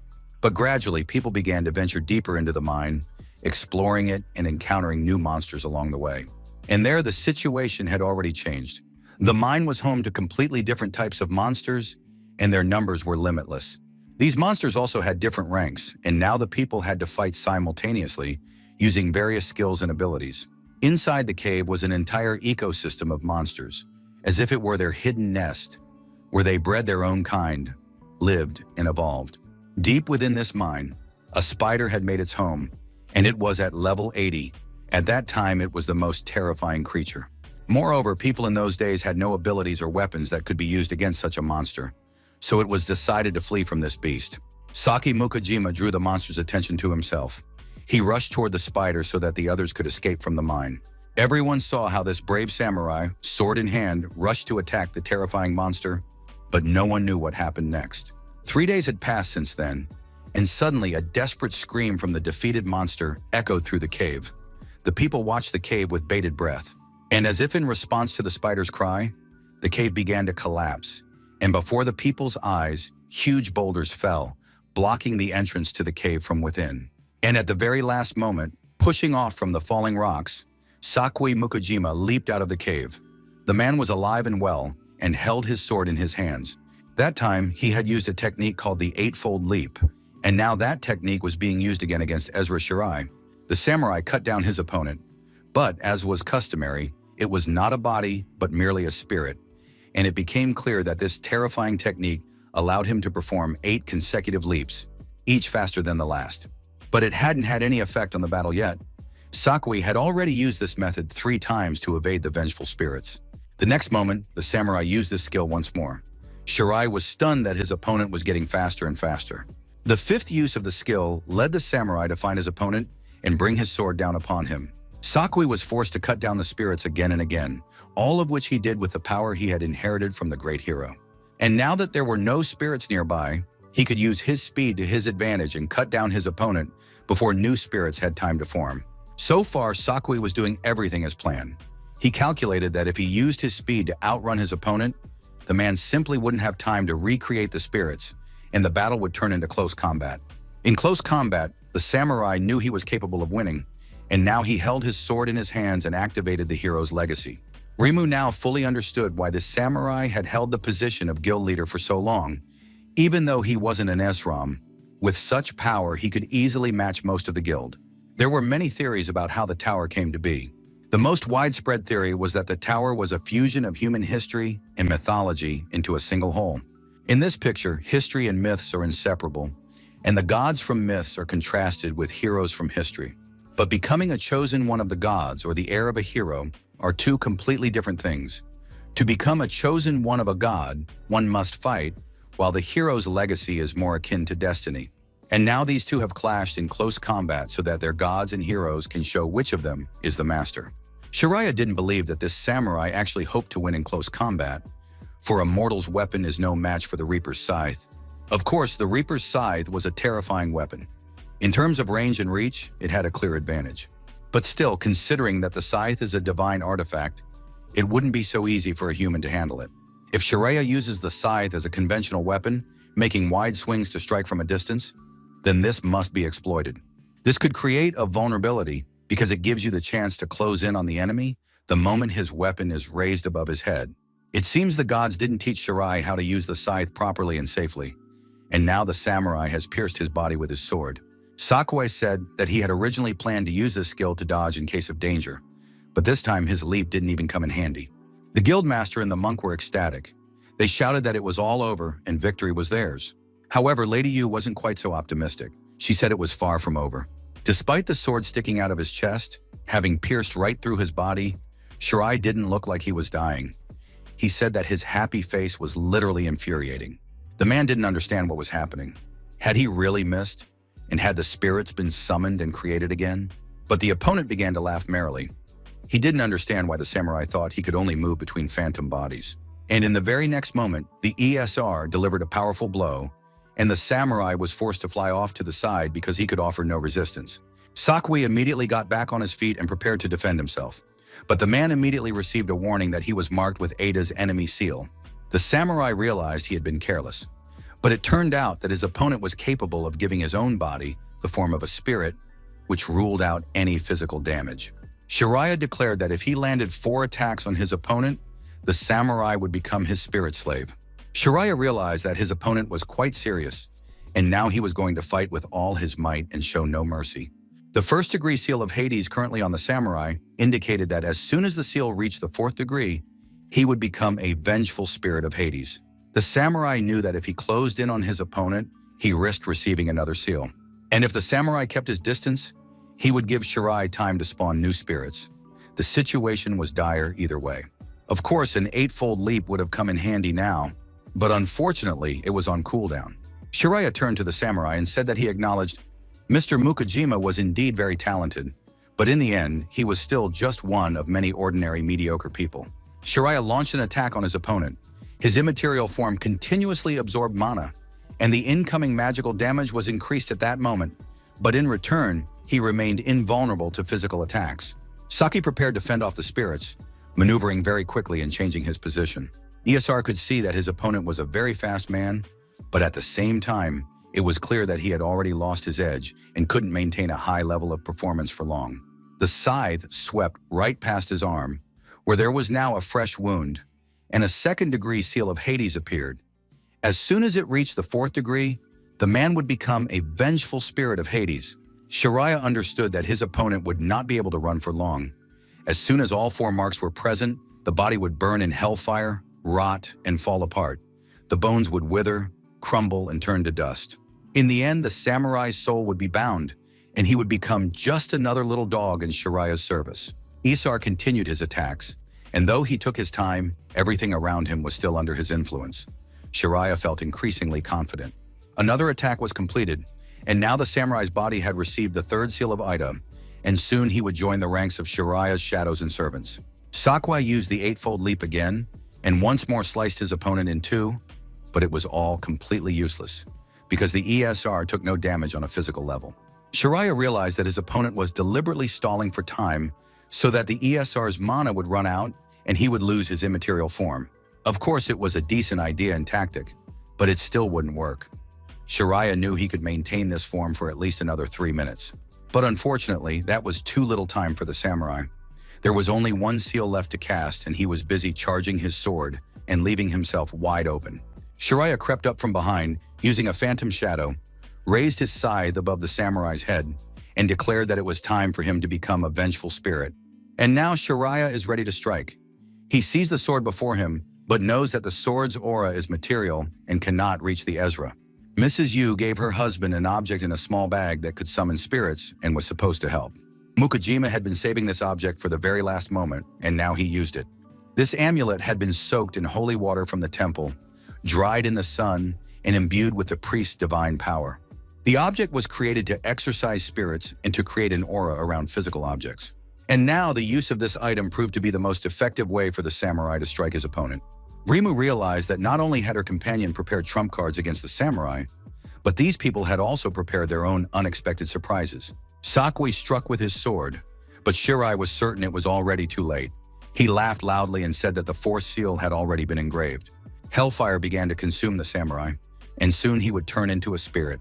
Shiraya turned to the samurai and demanded that he submit to him right now. The master clutched his sword tightly in his hands. It was filled with a divine aura, and the shadow's influence prevented him from passing into the spirit world.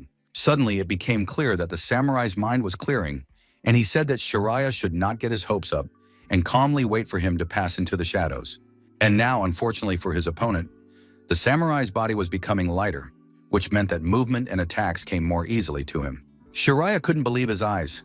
After all, his opponent should have already used all his countermeasures against spirits, yet he kept closing in as if his reserves of strength were limitless. Moreover, the samurai was no longer using the cooldown to activate the eightfold leap. He was slicing through the spirits and continuing to advance. Mr. Mukajima told his opponent that even if Shiraya had figured everything out, it was already too late to stop him. The next moment, the samurai found himself behind his opponent once again, ready to cut him in half once more. Sakui delivered powerful and rapid strikes and said that until he turned into a vengeful spirit, he would continue his attacks. And in the end, before becoming a spirit, the samurai would kill Shirai, and now he was behind him again, bringing down a sword strike. Shiraya no longer looked so confident, but still, did this samurai really think he was incapable of blocking his strikes? But as it turned out, the samurai had decided to strike him until Shiraya died. And so it happened. Victory once again went to the Union Guild, and Rich Mukai stood over the body of his Ezra. The guild leader said that Shiraya had turned out to be nothing but a disgrace among all the Ezras. He hadn't expected this at all. Rich Mukai was already tired of entertaining himself in this arena. He was waiting for his son to appear and come save his parents, while Sora was racing off somewhere at full speed, leaping over the rooftops. Jiro was very pleased with his boss's victory. He had won, which meant everything was fine. But the monk believed that in reality everything was bad, because the dark energy was growing denser and denser. And this dark energy was nothing like what they had seen before. Shirai lay defeated on the ground, dark energy swirling around him, and he prayed that there was nothing like that here, because he didn't want to go through it again. Suddenly, a crack appeared in Shirai's back, and what looked like bony fingers began to emerge from it. They gradually pushed the flesh aside, and before long, a necromancer appeared before everyone, declaring that Shirai was nothing but a pathetic and shameful little man. Mukajima couldn't believe his eyes. He had never seen anything like this, and had no idea what kind of monstrosity it was. Shiraya, of whom only the head remained, begged for forgiveness and pleaded for another chance. But the strange creature said that cheap tricks wouldn't win the fight. Strength is a very important factor in battle. The necromancer clamped his hand around Shirai's head and crushed it like a tomato, sending blood spattering in all directions. He declared that not only Shirai, but his enemies as well, would not escape from here alive. The samurai surmised that he was now facing the true form of the Ezra of Ada. It was all eerie and terrifying. No one knew what kind of monster this was, but everyone understood that it was a very dangerous and bloodthirsty creature. Rich Mukai, however, looked pleased. He understood that the duel was about to take a different turn, and now everything would be different. The enormous demonic ESR of Ada towered over the arena, and it was completely unclear from which side to approach him. ESR recounted that the first person he killed after becoming an SR was his own brother. This had happened many years ago, and since then, the monster had lost count of his victims. As soon as someone died by his hand, they immediately became his personal puppet. And now the true Asura of Ida was certain that exactly the same fate awaited the samurai. The man had a first-degree seal on his head. He had believed that after Shirai's death, everything would be reset. But for some reason, that hadn't happened. The Eightfold Leap was still recharging, and the man had run out of options.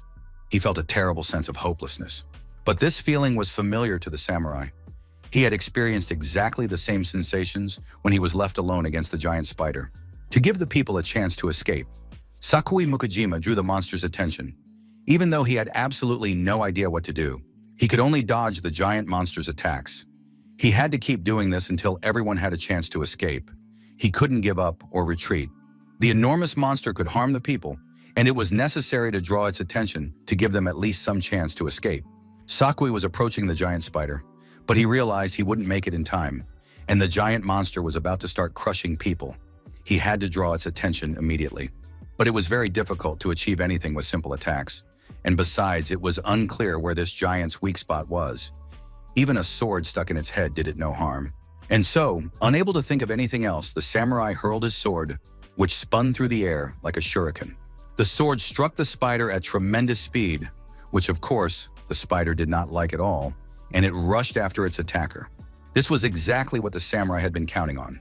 He ran and leaped, using his ability to jump from place to place, dragging the giant spider along behind him. Mukajima was completely dissatisfied with his abilities, but at the same time he saw that the people had taken advantage of the situation and had the opportunity to leave the cave, which meant that the main goal had been achieved.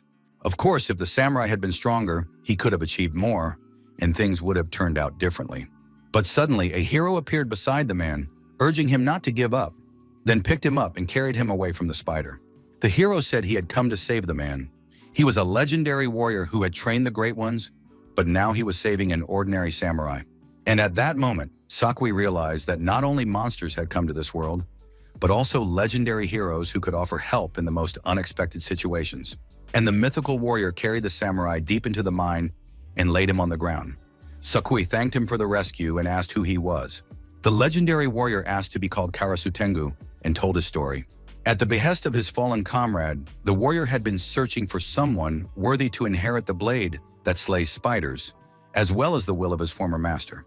It was in this very cave that the demonic spider, the very creature this sword was designed and forged to combat, was found.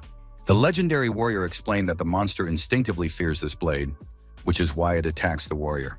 The warrior admitted that while he could plunge the blade into the spider's head, he couldn't kill it, thus creating a vicious cycle for the two of them. And then the warrior saw a desperate samurai who had entered the battle to protect people he barely knew, and a brilliant idea struck the legendary warrior. The samurai is capable of breaking the vicious cycle. Apparently, only he has the strength to defeat the spider and take his fallen comrade's sword for himself. Sakui shook hands with the legendary warrior and said he would be honored to carry out this mission. After that, Karasutengu never left the samurai's side. He gave him private lessons, and thanks to this, Sakui mastered the heroic legacy. Everything was fine, but the man felt he lacked talent. To his regret, he admitted that he could not learn everything the legendary warrior had to offer, and this greatly distressed him. Of the 6 techniques Karasutengu knew, he taught the samurai 3, but that would be enough to defeat the spider if they fought together. The battle against the giant spider monster was extremely grueling. Both warriors fought side by side, trying to inflict maximum damage on the monster.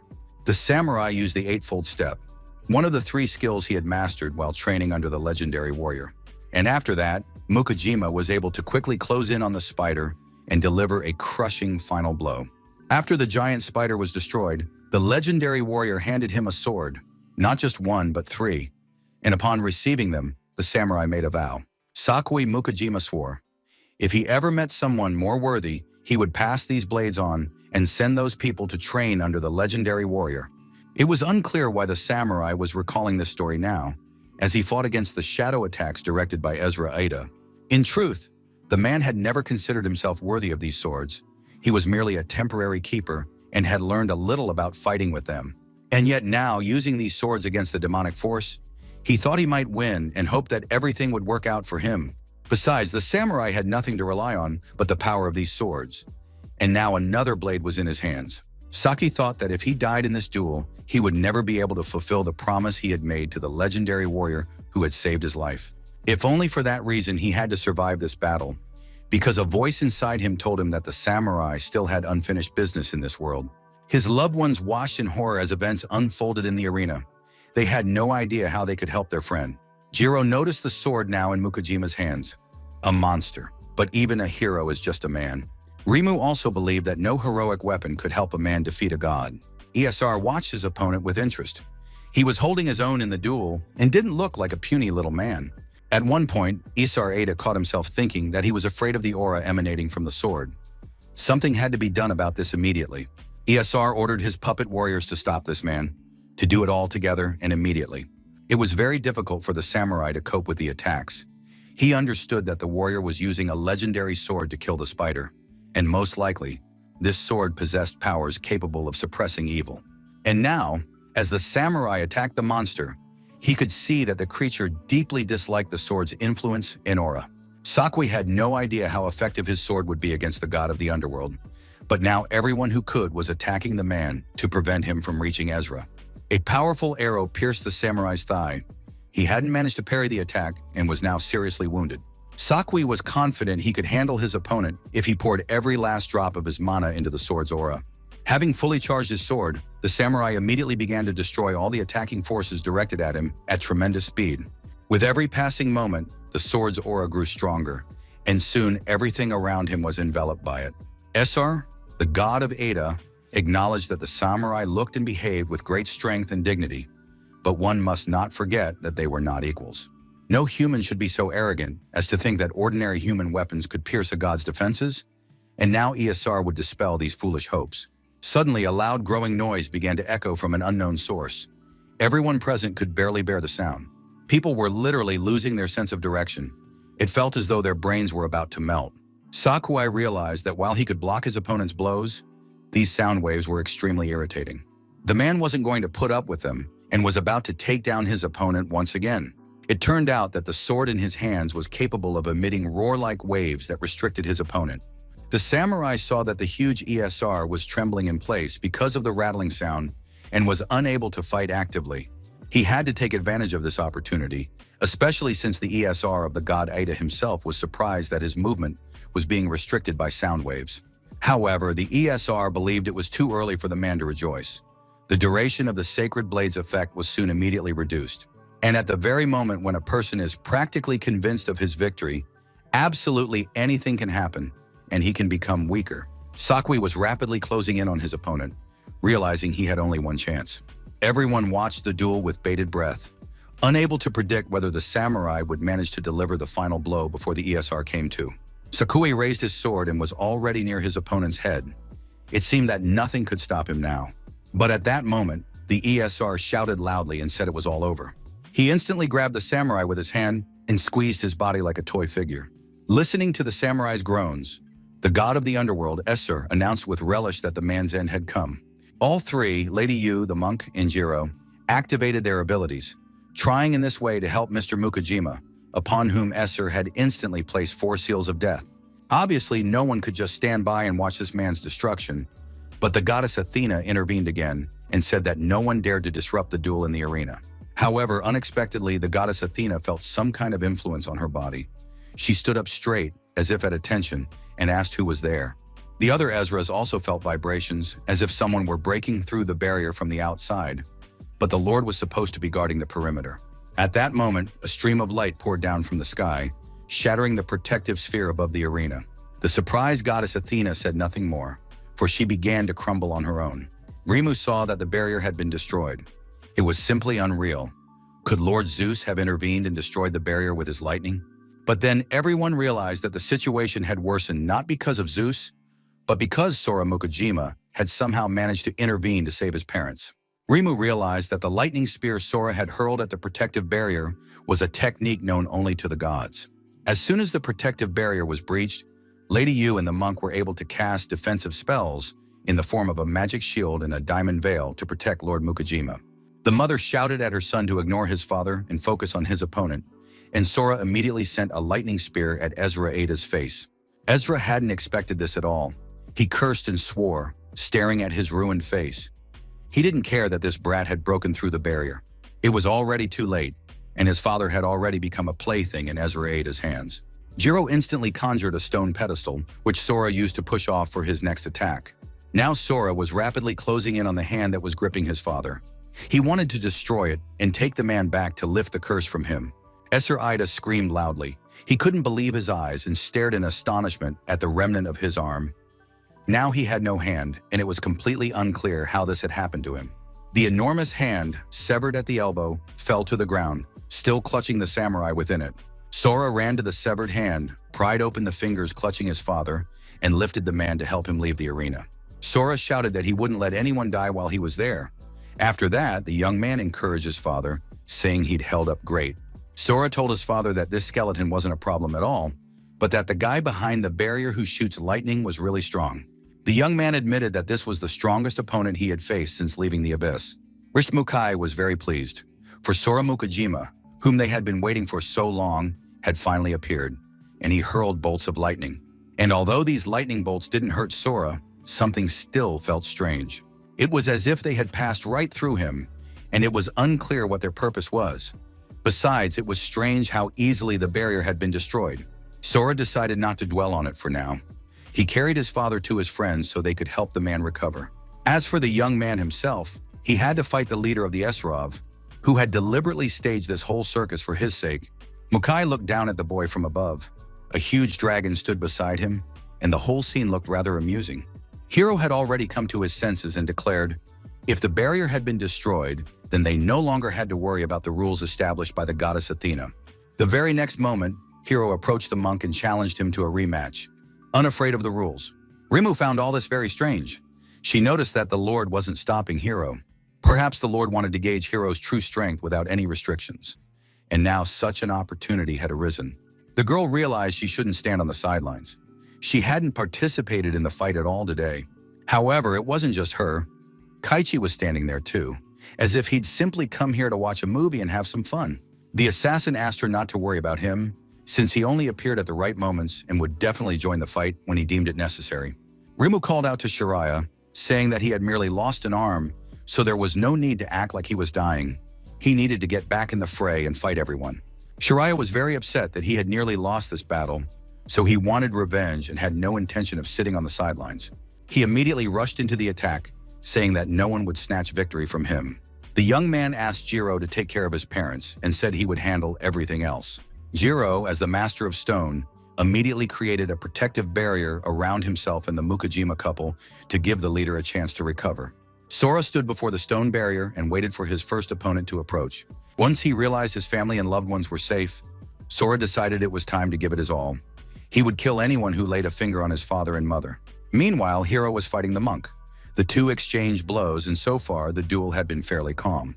Suddenly, Sora appeared between them, kicking Hiro and sending him flying away from the monk. Hiro was very surprised by the incredible speed this boy had displayed. He immediately summoned his venomous snake and demanded that they stop underestimating him. Sora leaped toward his opponent in a single bound and broke his arm with a kick, shattering the bones into tiny pieces. Hiro flew past his friend at tremendous speed and came to a halt, crashing violently into a stone wall. Rimu realized that her companion wasn't capable of withstanding even a single blow, a real idiot in a chatterbox. Sora asked the monk to do something about these spirits approaching them from all sides, sent by the god Ada's Esram. The monk immediately began to pray and invoke Nirvana. With the help of sacred light, he bound the spirits together.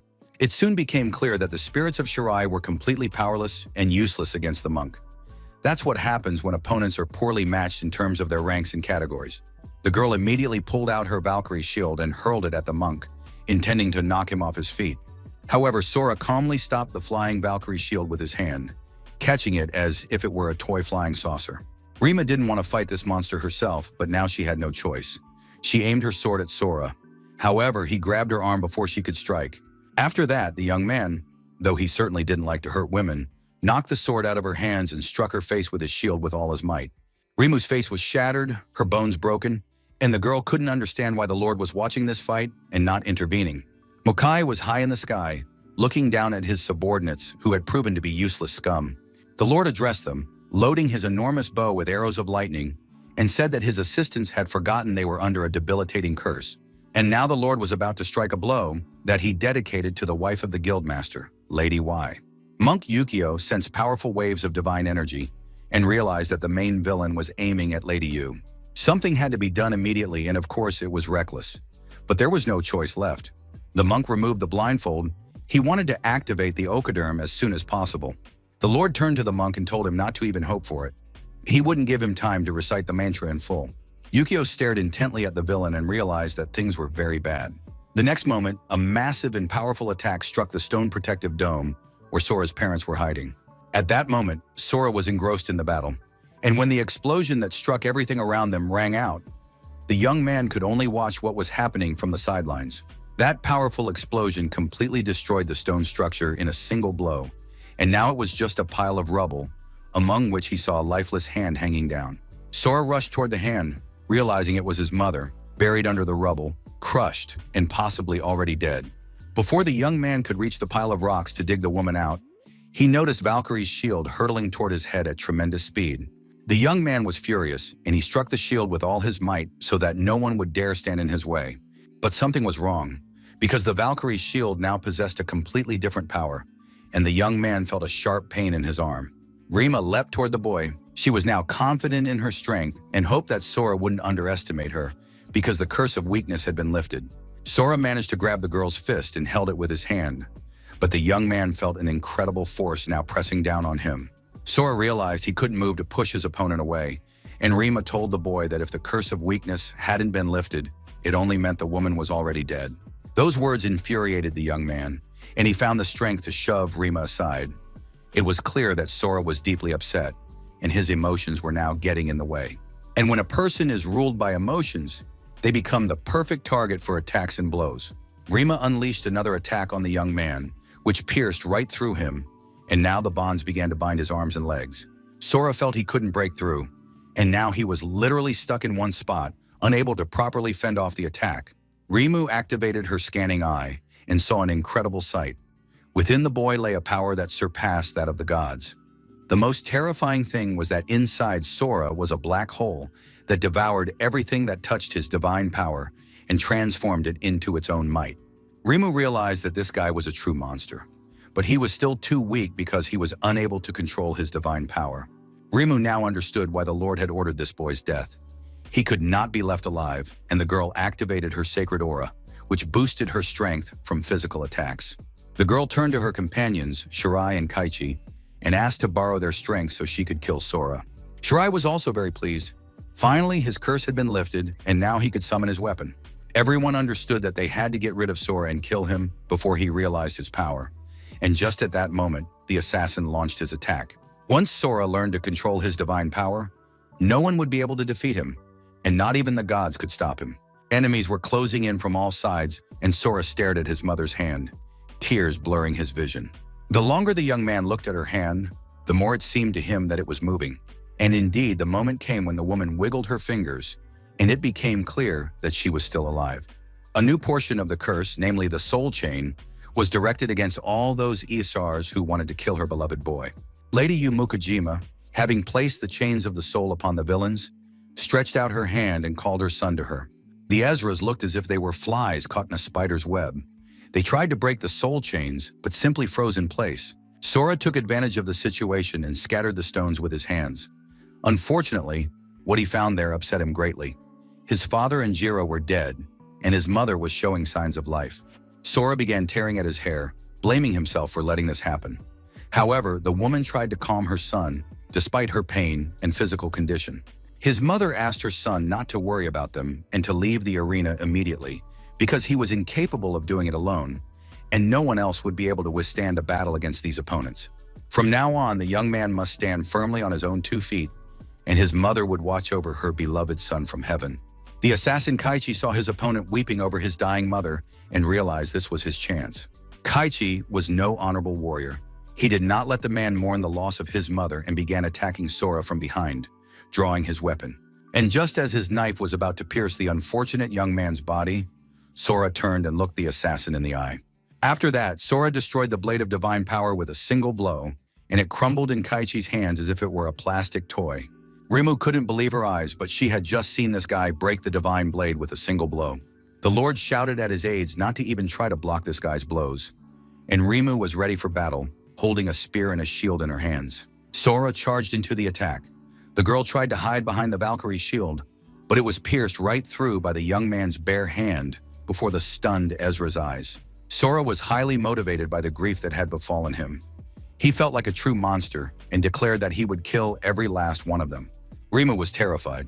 She realized that her opponent had absorbed divine power and had become even stronger. Now she was simply running for her life. Rimu shouted to her companions not to use divine power against this guy.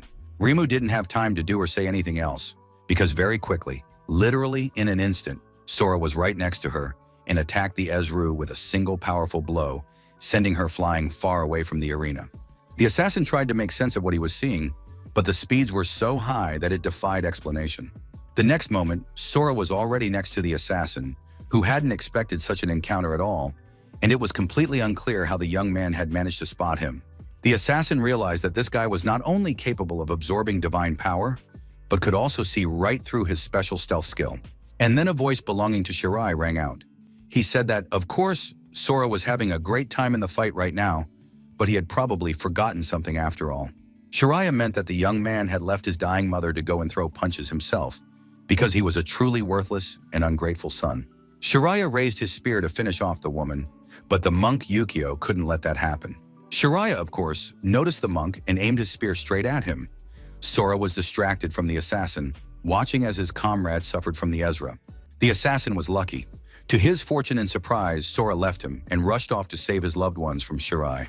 So far, everything was going exactly as they had wanted and planned.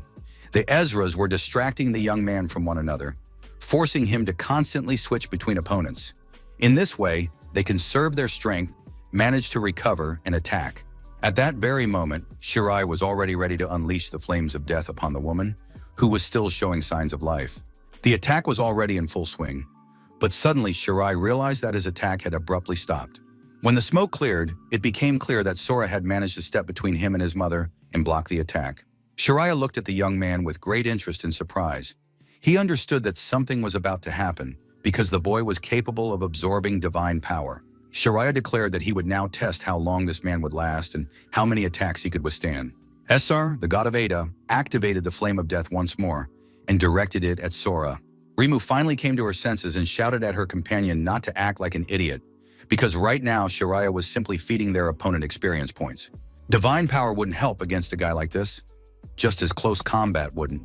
The girl had already experienced this firsthand. Shiraya unleashed a third attack of the Flame of Death, and of course it was useless against Sora. This time Rimu was ahead of all her companions. She realized that divine power couldn't cause any harm, so she channeled the power into the stones, and at that speed, they were just as deadly as bullets.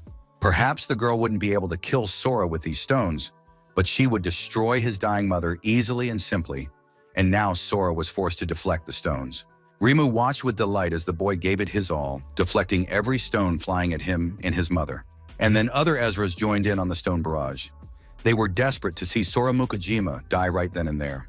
No matter how hard the young man tried to fend off the barrage of stones, he couldn't cope with their sheer number, speed, and force. Soon, some stones began to hit the unfortunate woman, and she was already begging her son to let her die in peace. But Sora wouldn't agree. He didn't want to give up and said that if he couldn't protect his family, what was the point of living at all? Lord Mukai said that this touching scene of love for his family made him sick to his stomach. The villain prepared a special arrow, and it didn't matter that the young man could absorb divine power. The Lord intended to put an end to this futile resistance, and he drew the scissors of Atropos. This ancient relic belonged to the gods who weave destinies, and the scissors of Atropos are capable of cutting even the divine. If used as an arrow and fired from a massive bow, no one would be able to block them. Lord Mukai said that he would sever the boy's very fate with these scissors. Meanwhile, Monk Yukio had come to his senses after the battle. It turned out he wasn't dead yet, though he was badly wounded. The monk raised his head. He sensed divine power and realized things were bad. Yukio shouted at the young man to run. However, in the next instant, the assassin was already standing next to the monk with a new dagger. He pressed the weapon against the monk's neck, telling him not to meddle in matters that weren't his concern. Sora also looked up at the sky. He didn't yet understand what Mukai had planned against him, but it was clear that things were bad. The young man heard his mother's voice and immediately turned to face her, his face streaked with bitter tears. The woman silently handed a small pouch to her son and said it was for him. She managed to confess her love to her son before a powerful blow rang out and an explosion tore the arena to shreds. Rich Mukai waited from above for the smoke to clear. He had received word that the sacrifice to the god Zeus had been made and that the god was pleased. After that, the man descended to the ground, where Rimu approached him. The girl didn't believe that Sora was dead and wanted to see proof in the body of the slain man. The Lord said that the god Zeus had accepted his sacrifice, so there was no need to worry now. Now they needed to think about something else, because in reality, the actions they had taken were essentially a declaration of war against all the other guilds, and they now needed to prepare for that. Some kind of heavy object fell into the underground lake from above, and the splashes soaked everything around it. It soon became clear that it wasn't an object, but Sora's body. Unconscious, he was sinking into the water, offering no resistance. The enormous stone cave was covered with stalagmites and stalactites. A stream flowed at its bottom, and everything was rather gloomy. An unfamiliar warrior with a huge sword in his hands walked through the cave, dragging the young man's body behind him by the leg. It was Sora, who had finally come to his senses from the jolting and the blows against the rocks. The young man realized he was alive and now wanted to know where he was. Soon, the face of his dying mother appeared before his eyes, and everything immediately came back to him and flooded his mind. Sora couldn't hold back his tears and began to cry, covering his face with his hand. After all, he had promised to protect his parents. So why had it turned out this way? The swordsman replied that it was unbecoming of a grown man to cry like a child. Sora was finally able to stand up. He asked the stranger where his parents were, if they were alive, and who had saved him. The swordsman, looking at the boy, replied that he resembled the chosen one, but at the same time had too many weaknesses. He needed to accept this reality as a fact. Your parents are dead because of you. Hearing these words, Sora felt like he was about to explode inside, but he knew it wouldn't help. The stranger took the boy firmly by the hand and said they needed to move on. But then the young man started throwing a fit. He began screaming, demanding to be let go because he was going to go back right now and find his parents, since they weren't dead after all. Sora felt that the stranger wouldn't let him go, and he wanted to strike the swordsman to free himself from his grip. But his hand was caught in some strange claws, and he couldn't land a blow. After that, the swordsman shoved the boy away and asked furiously how he dared to raise his voice at him. Could the young man really treat the man who saved his life this way, instead of thanking him? But if the situation was so deadlocked, then the swordsman, just as he had saved the young man, could just as easily kill him if they couldn't mend their relationship. The stranger explained that Sora's connection to the divine power had been severed by the Atropos scissors, and now without divine blessing, he was nothing more than an ordinary mortal.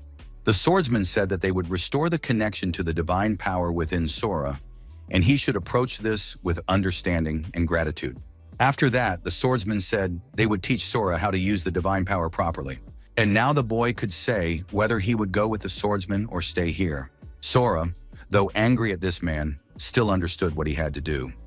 He readily accepted and shook his hand, even though the swordsman asked him not to think of him as a good guy, since they were more like enemies.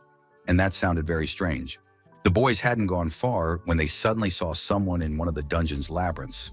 Monk Yukio blocked their path and said, until the swordsman explained who they were that he was talking about, the monk would not allow them to take his injured friend away. Shuzenji bowed deeply to Sora and apologized for failing to protect his family. As a result of the backlash from the divine power, he was swept underground and barely survived after falling into some kind of lake. But as long as the monk was alive, he would fulfill the promise he had made to the young man's parents. The monk warned the stranger, if he planned to use Sora's divine power for his own personal gain, he would never allow it. The swordsman was surprised, for this barely living monk was trying to act all-powerful. Yukio replied that he wasn't afraid of death, because clinging to life was a sin, so he wouldn't back down, and the monk removed the blindfold from his eyes.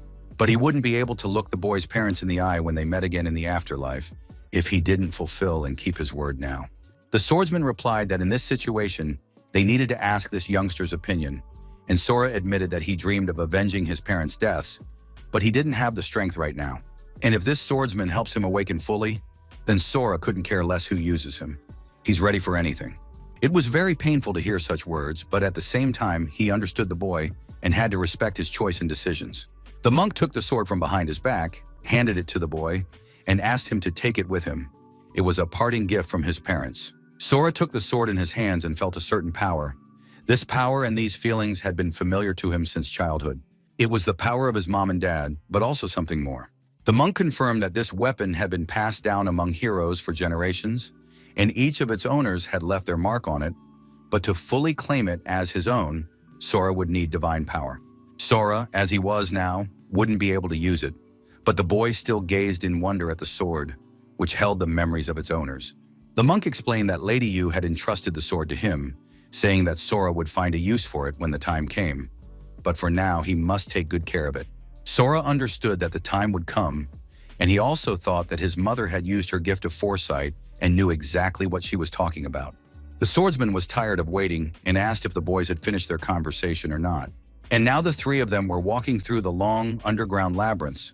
Sora told them how he had ended up in the tower, then escaped from it, then met his mom and dad again, and then lost them once more. And now the young man didn't understand where he was going at all, or what lay ahead of him. At that very moment, some strange creature sat on a throne. For many years it had shown no signs of life, but at that very moment, its eyes lit up with a bright light. The trio had been walking through some underground corridors for quite some time.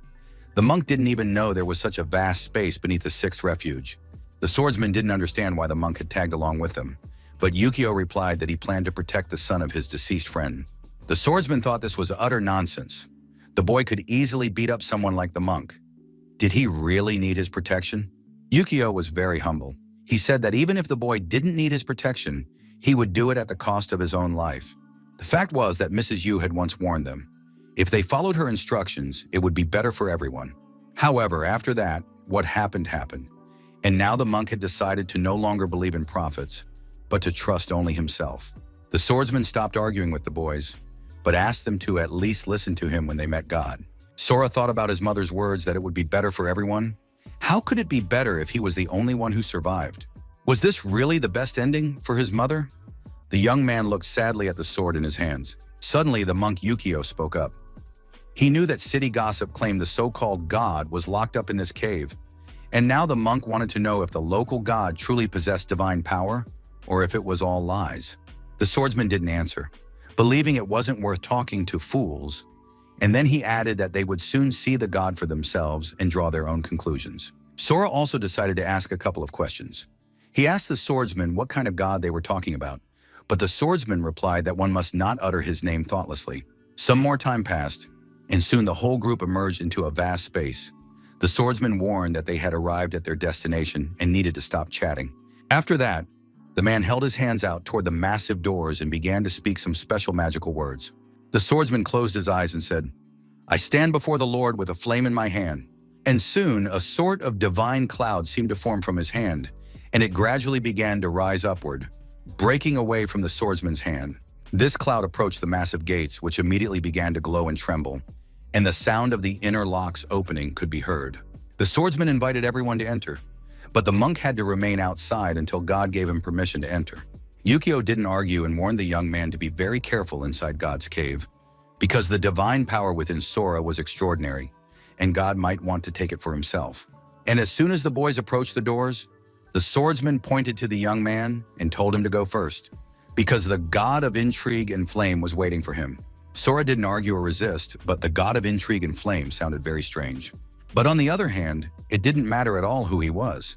Even if this god tried to use him, Sora was certain that in the end, everything would turn out exactly as he wanted. As soon as the young man stepped inside the hall, his foot immediately landed in a magic circle. Yukio, though he remained standing outside, sensed that this room was filled with an overwhelming divine power. Sora walked deeper into the hall and looked like a tiny insect compared to the enormous silhouette towering above him. The young man surveyed the vast scale.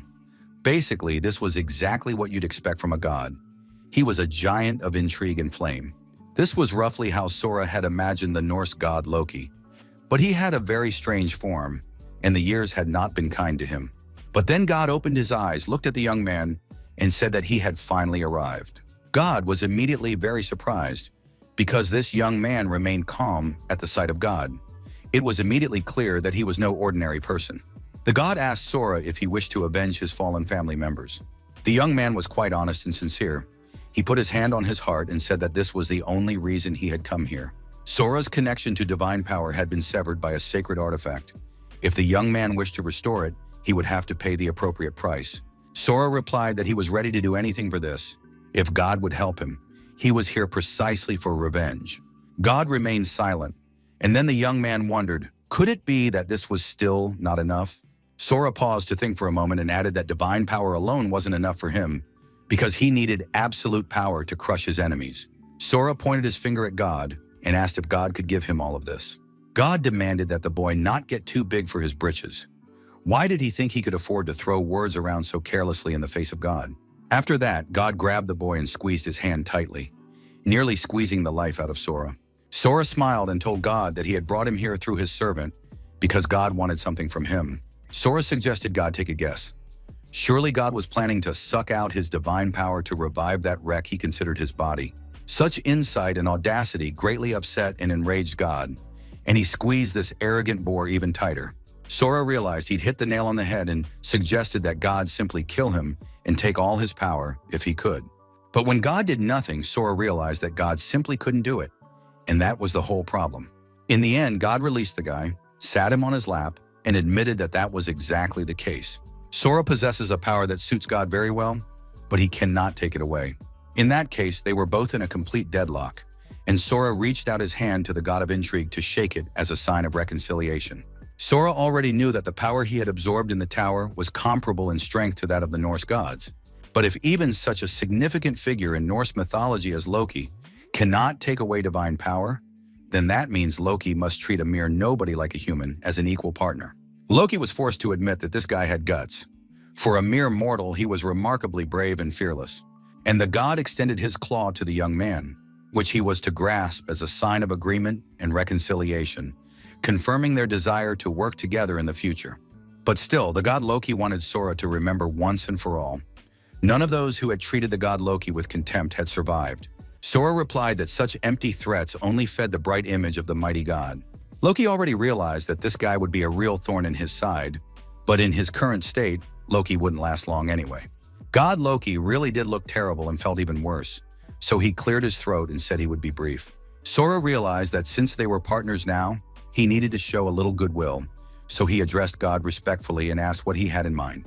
Loki replied that the boy must return to the tower.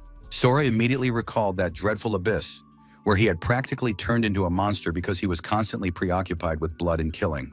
There are currently only 16 towers on the planet, each containing the various powers of the gods. Other Norse towers had also opened, but none of the beings familiar to the god Loki had awakened. And now Loki and Sora cannot allow other hunters to get their hands on their tower. Sora didn't understand why the other Norse gods hadn't awakened. And then the god could no longer contain his rage and confessed. The fact was, they had all been betrayed. He would explain the details later. For now, Sora needed to know only one thing. From now on, all the Greek gods are their common enemies. After all, Sora wants to gain the power to defeat all enemies in his path. And that is exactly the power Loki will give him, along with a choice. Sora would be able to absorb the power of the giant Surtur's flame, and a ball of fire appeared before the young man. Its fire will burn away all impurities in the young man's divine power, transforming it into a primal force that Sora will be able to control. But this power will have to be fueled by his own strength, and if his reserves are depleted, Surtur's flame will burn him to ashes from within. The second option is to plant the seed of Yggdrasil, the world tree, within the young man's body. It will then begin to evolve, transforming him into a suitable vessel for divine powers, capable of calmly mastering any divine power. But it would take years for this power to grow. This is the longest path, and Sora is unlikely to like it. The young man understood that the flame of Surtur would parasitize within him, and that it would take an eternity to wait for the fruits of the world tree. But it turned out there was a third option, to use the first and second. In this case, the world tree would grow faster, fueled by Surtur's fire, and the flame would burn away excess shoots, lightening the burden on the boy's body. But in the end, Sora will be doomed, and Ragnarok himself will come for his soul. Losing control for even a moment, Sora will immediately turn to the ashes of madness. That was all the god of intrigue and flame could offer, and now he waited to see what the young man would choose. Sora replied that there was no choice for him here at all. Of course, he would take it all, right away. The god Loki was delighted with the boy, believing him to have a wonderful spirit, and now Sora's body was bursting with new sensations. It felt as though he were burning entirely from within. A few moments later, marks appeared on his arms. Divine marks of fire and tree. The young man screamed loudly and writhed, while the god Loki explained that opposing forces were beginning to merge within his body. And while the rebirth was taking place, the god Loki pondered the oddities of life. Who would have known that the last hope of the Norse gods would end up in the hands of a mere mortal? At that very moment, somewhere in the city, the god of darkness, Fudel, was fighting a monster in a miraculous way. But suddenly his body seemed to start twisting, and he felt sick. At some point, Fudel realized that someone was stealing all his divine power right then and there. He would not allow anyone to invade the Scandinavian tower, and already the bodies of those who had tried to get in lay scattered around him. Several opposing forces met in the town square. Once again, they had to divide the territory. Mukai addressed the military.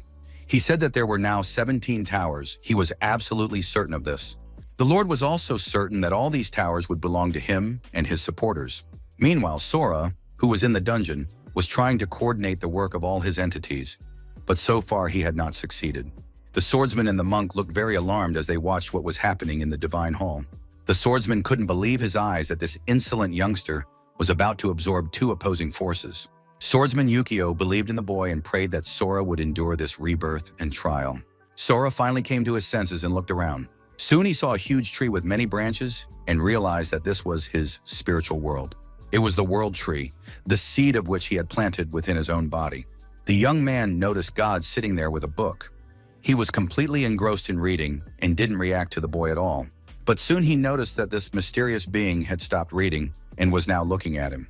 He said that the chaotic divine power contained within the young man allowed one to read the past. The deity said that the young man's entire spiritual world had been burned to the ground by the flames of rage. As a messenger of Yggdrasil, he could not bear to witness such a tragedy as the loss of parents, and now asked the young man for permission to restore this desolate land to its former flourishing state. Sora agreed, of course, but it was clear that this would not come for free. The god confirmed that this was indeed the case, but among humans, this is usually called a mutual benefit. The deity wanted Sora to choose him as his guardian, but the young man didn't understand who he was. But at that moment, someone let out a wild scream, warning the boy not to let himself be fooled. Flaming axes flew through the air, spinning like shurikens. And a few moments later, the fire swordsman appeared before the deity with the book and cut off the green creature's head. The fire deity said that this green creature wanted to make the boy a slave of Yggdrasil and use him to turn the human world into food for the world tree. And now both representatives of the elements stood near Sora, and he had to somehow reconcile himself with them and them with each other. The tree insisted that they couldn't take the keeper because the flames would burn the poor boy to ashes. And now a conflict had begun between the two elements, and they had once again resorted to quarrels and mutual accusations. The Flame of Surtra asked if he had seen the green inner world of this unfortunate child. After all, everything inside was burned to ashes, except for this world tree. In the end, they stopped quarreling among themselves and turned to Sora, so that the boy himself could choose who would be his guardian. But before making a decision, the young man had to carefully read several pages from the magic book. The green guardian tore the pages from the book and handed them to the young man. It was the Book of the Essers. To become an ESR, a person must do several things. First, they must choose a guardian who will convey God's will, and then they will become a candidate for the ESRs. This person must enter the abyss and battle other candidates. After that, the winner will become an ESR, receive divine armor, and earn the right to enter the tower. The guardian guides his Esra, grants him power, and punishes him for bad deeds. Ezra's divine armor allows him to borrow power from the gods themselves. The representative of the flame was very angry at this green old man, believing he should have been burned immediately. Sora realized that these two parts of him were fighting each other for the right to be his guardians. Flame and tree, founders from Norse mythology, are fighting over the young man. It's simply astonishing, since anyone would dream of being in his place. Both representatives waited with bated breath to see which of them he would choose. But the young man said that this pair didn't have a clue who they were dealing with. They act as if they've condescended to him or something along those lines. And they hope that whoever Sora chooses is destined to be a slave or something like that. But now the guy is going to explain the whole truth of life to them, because they are his pawns. Sora clamped both representatives in his hands and said that they were completely at his mercy and didn't need to act all powerful. The Flame of Surtra screamed pitifully as the young man shoved it into his mouth. After that, it was time to devour the spirit of the tree, which also went down his throat. Sora chewed both of his meals thoroughly, for his mother had always told him that one must chew well. It aids digestion. Sora gazed into his inner world and realized that from this day forward, even the gods would be his prey. Sora returned to his world and with a light flick of his wrist destroyed the sword he had been holding. The god of intrigue and flame waited patiently for it all to end and asked the boy what he had chosen, though Loki didn't really care, since Sora had fallen into his trap either way. Sora didn't answer the god's question. It seemed he was still thinking and pondering something. Finally, the boy looked at the god and asked if Loki really couldn't see for himself what he had chosen. After that, Sora jumped down from God's lap, saying bye to him as he left. Loki was deep in thought because he had seen an unusual symbol on the boy's arm. It belonged neither to the flames of Surtur nor to the World Tree. The god Loki realized that the young man had absorbed both, but that was impossible. No sooner had the military and Tiger's Roar sorted things out among themselves than news arrived that the first candidate for the 17th Tower's ESR had appeared. Rishmukai was furious. He couldn't understand who could have beaten him to it. Ms. Tonosaki didn't know what to make of it either. Could there really be a traitor operating behind the scenes? And now former enemies. But from this moment on, allies rushed toward the 17th Tower in order to fight their way in and become its Ezras as well.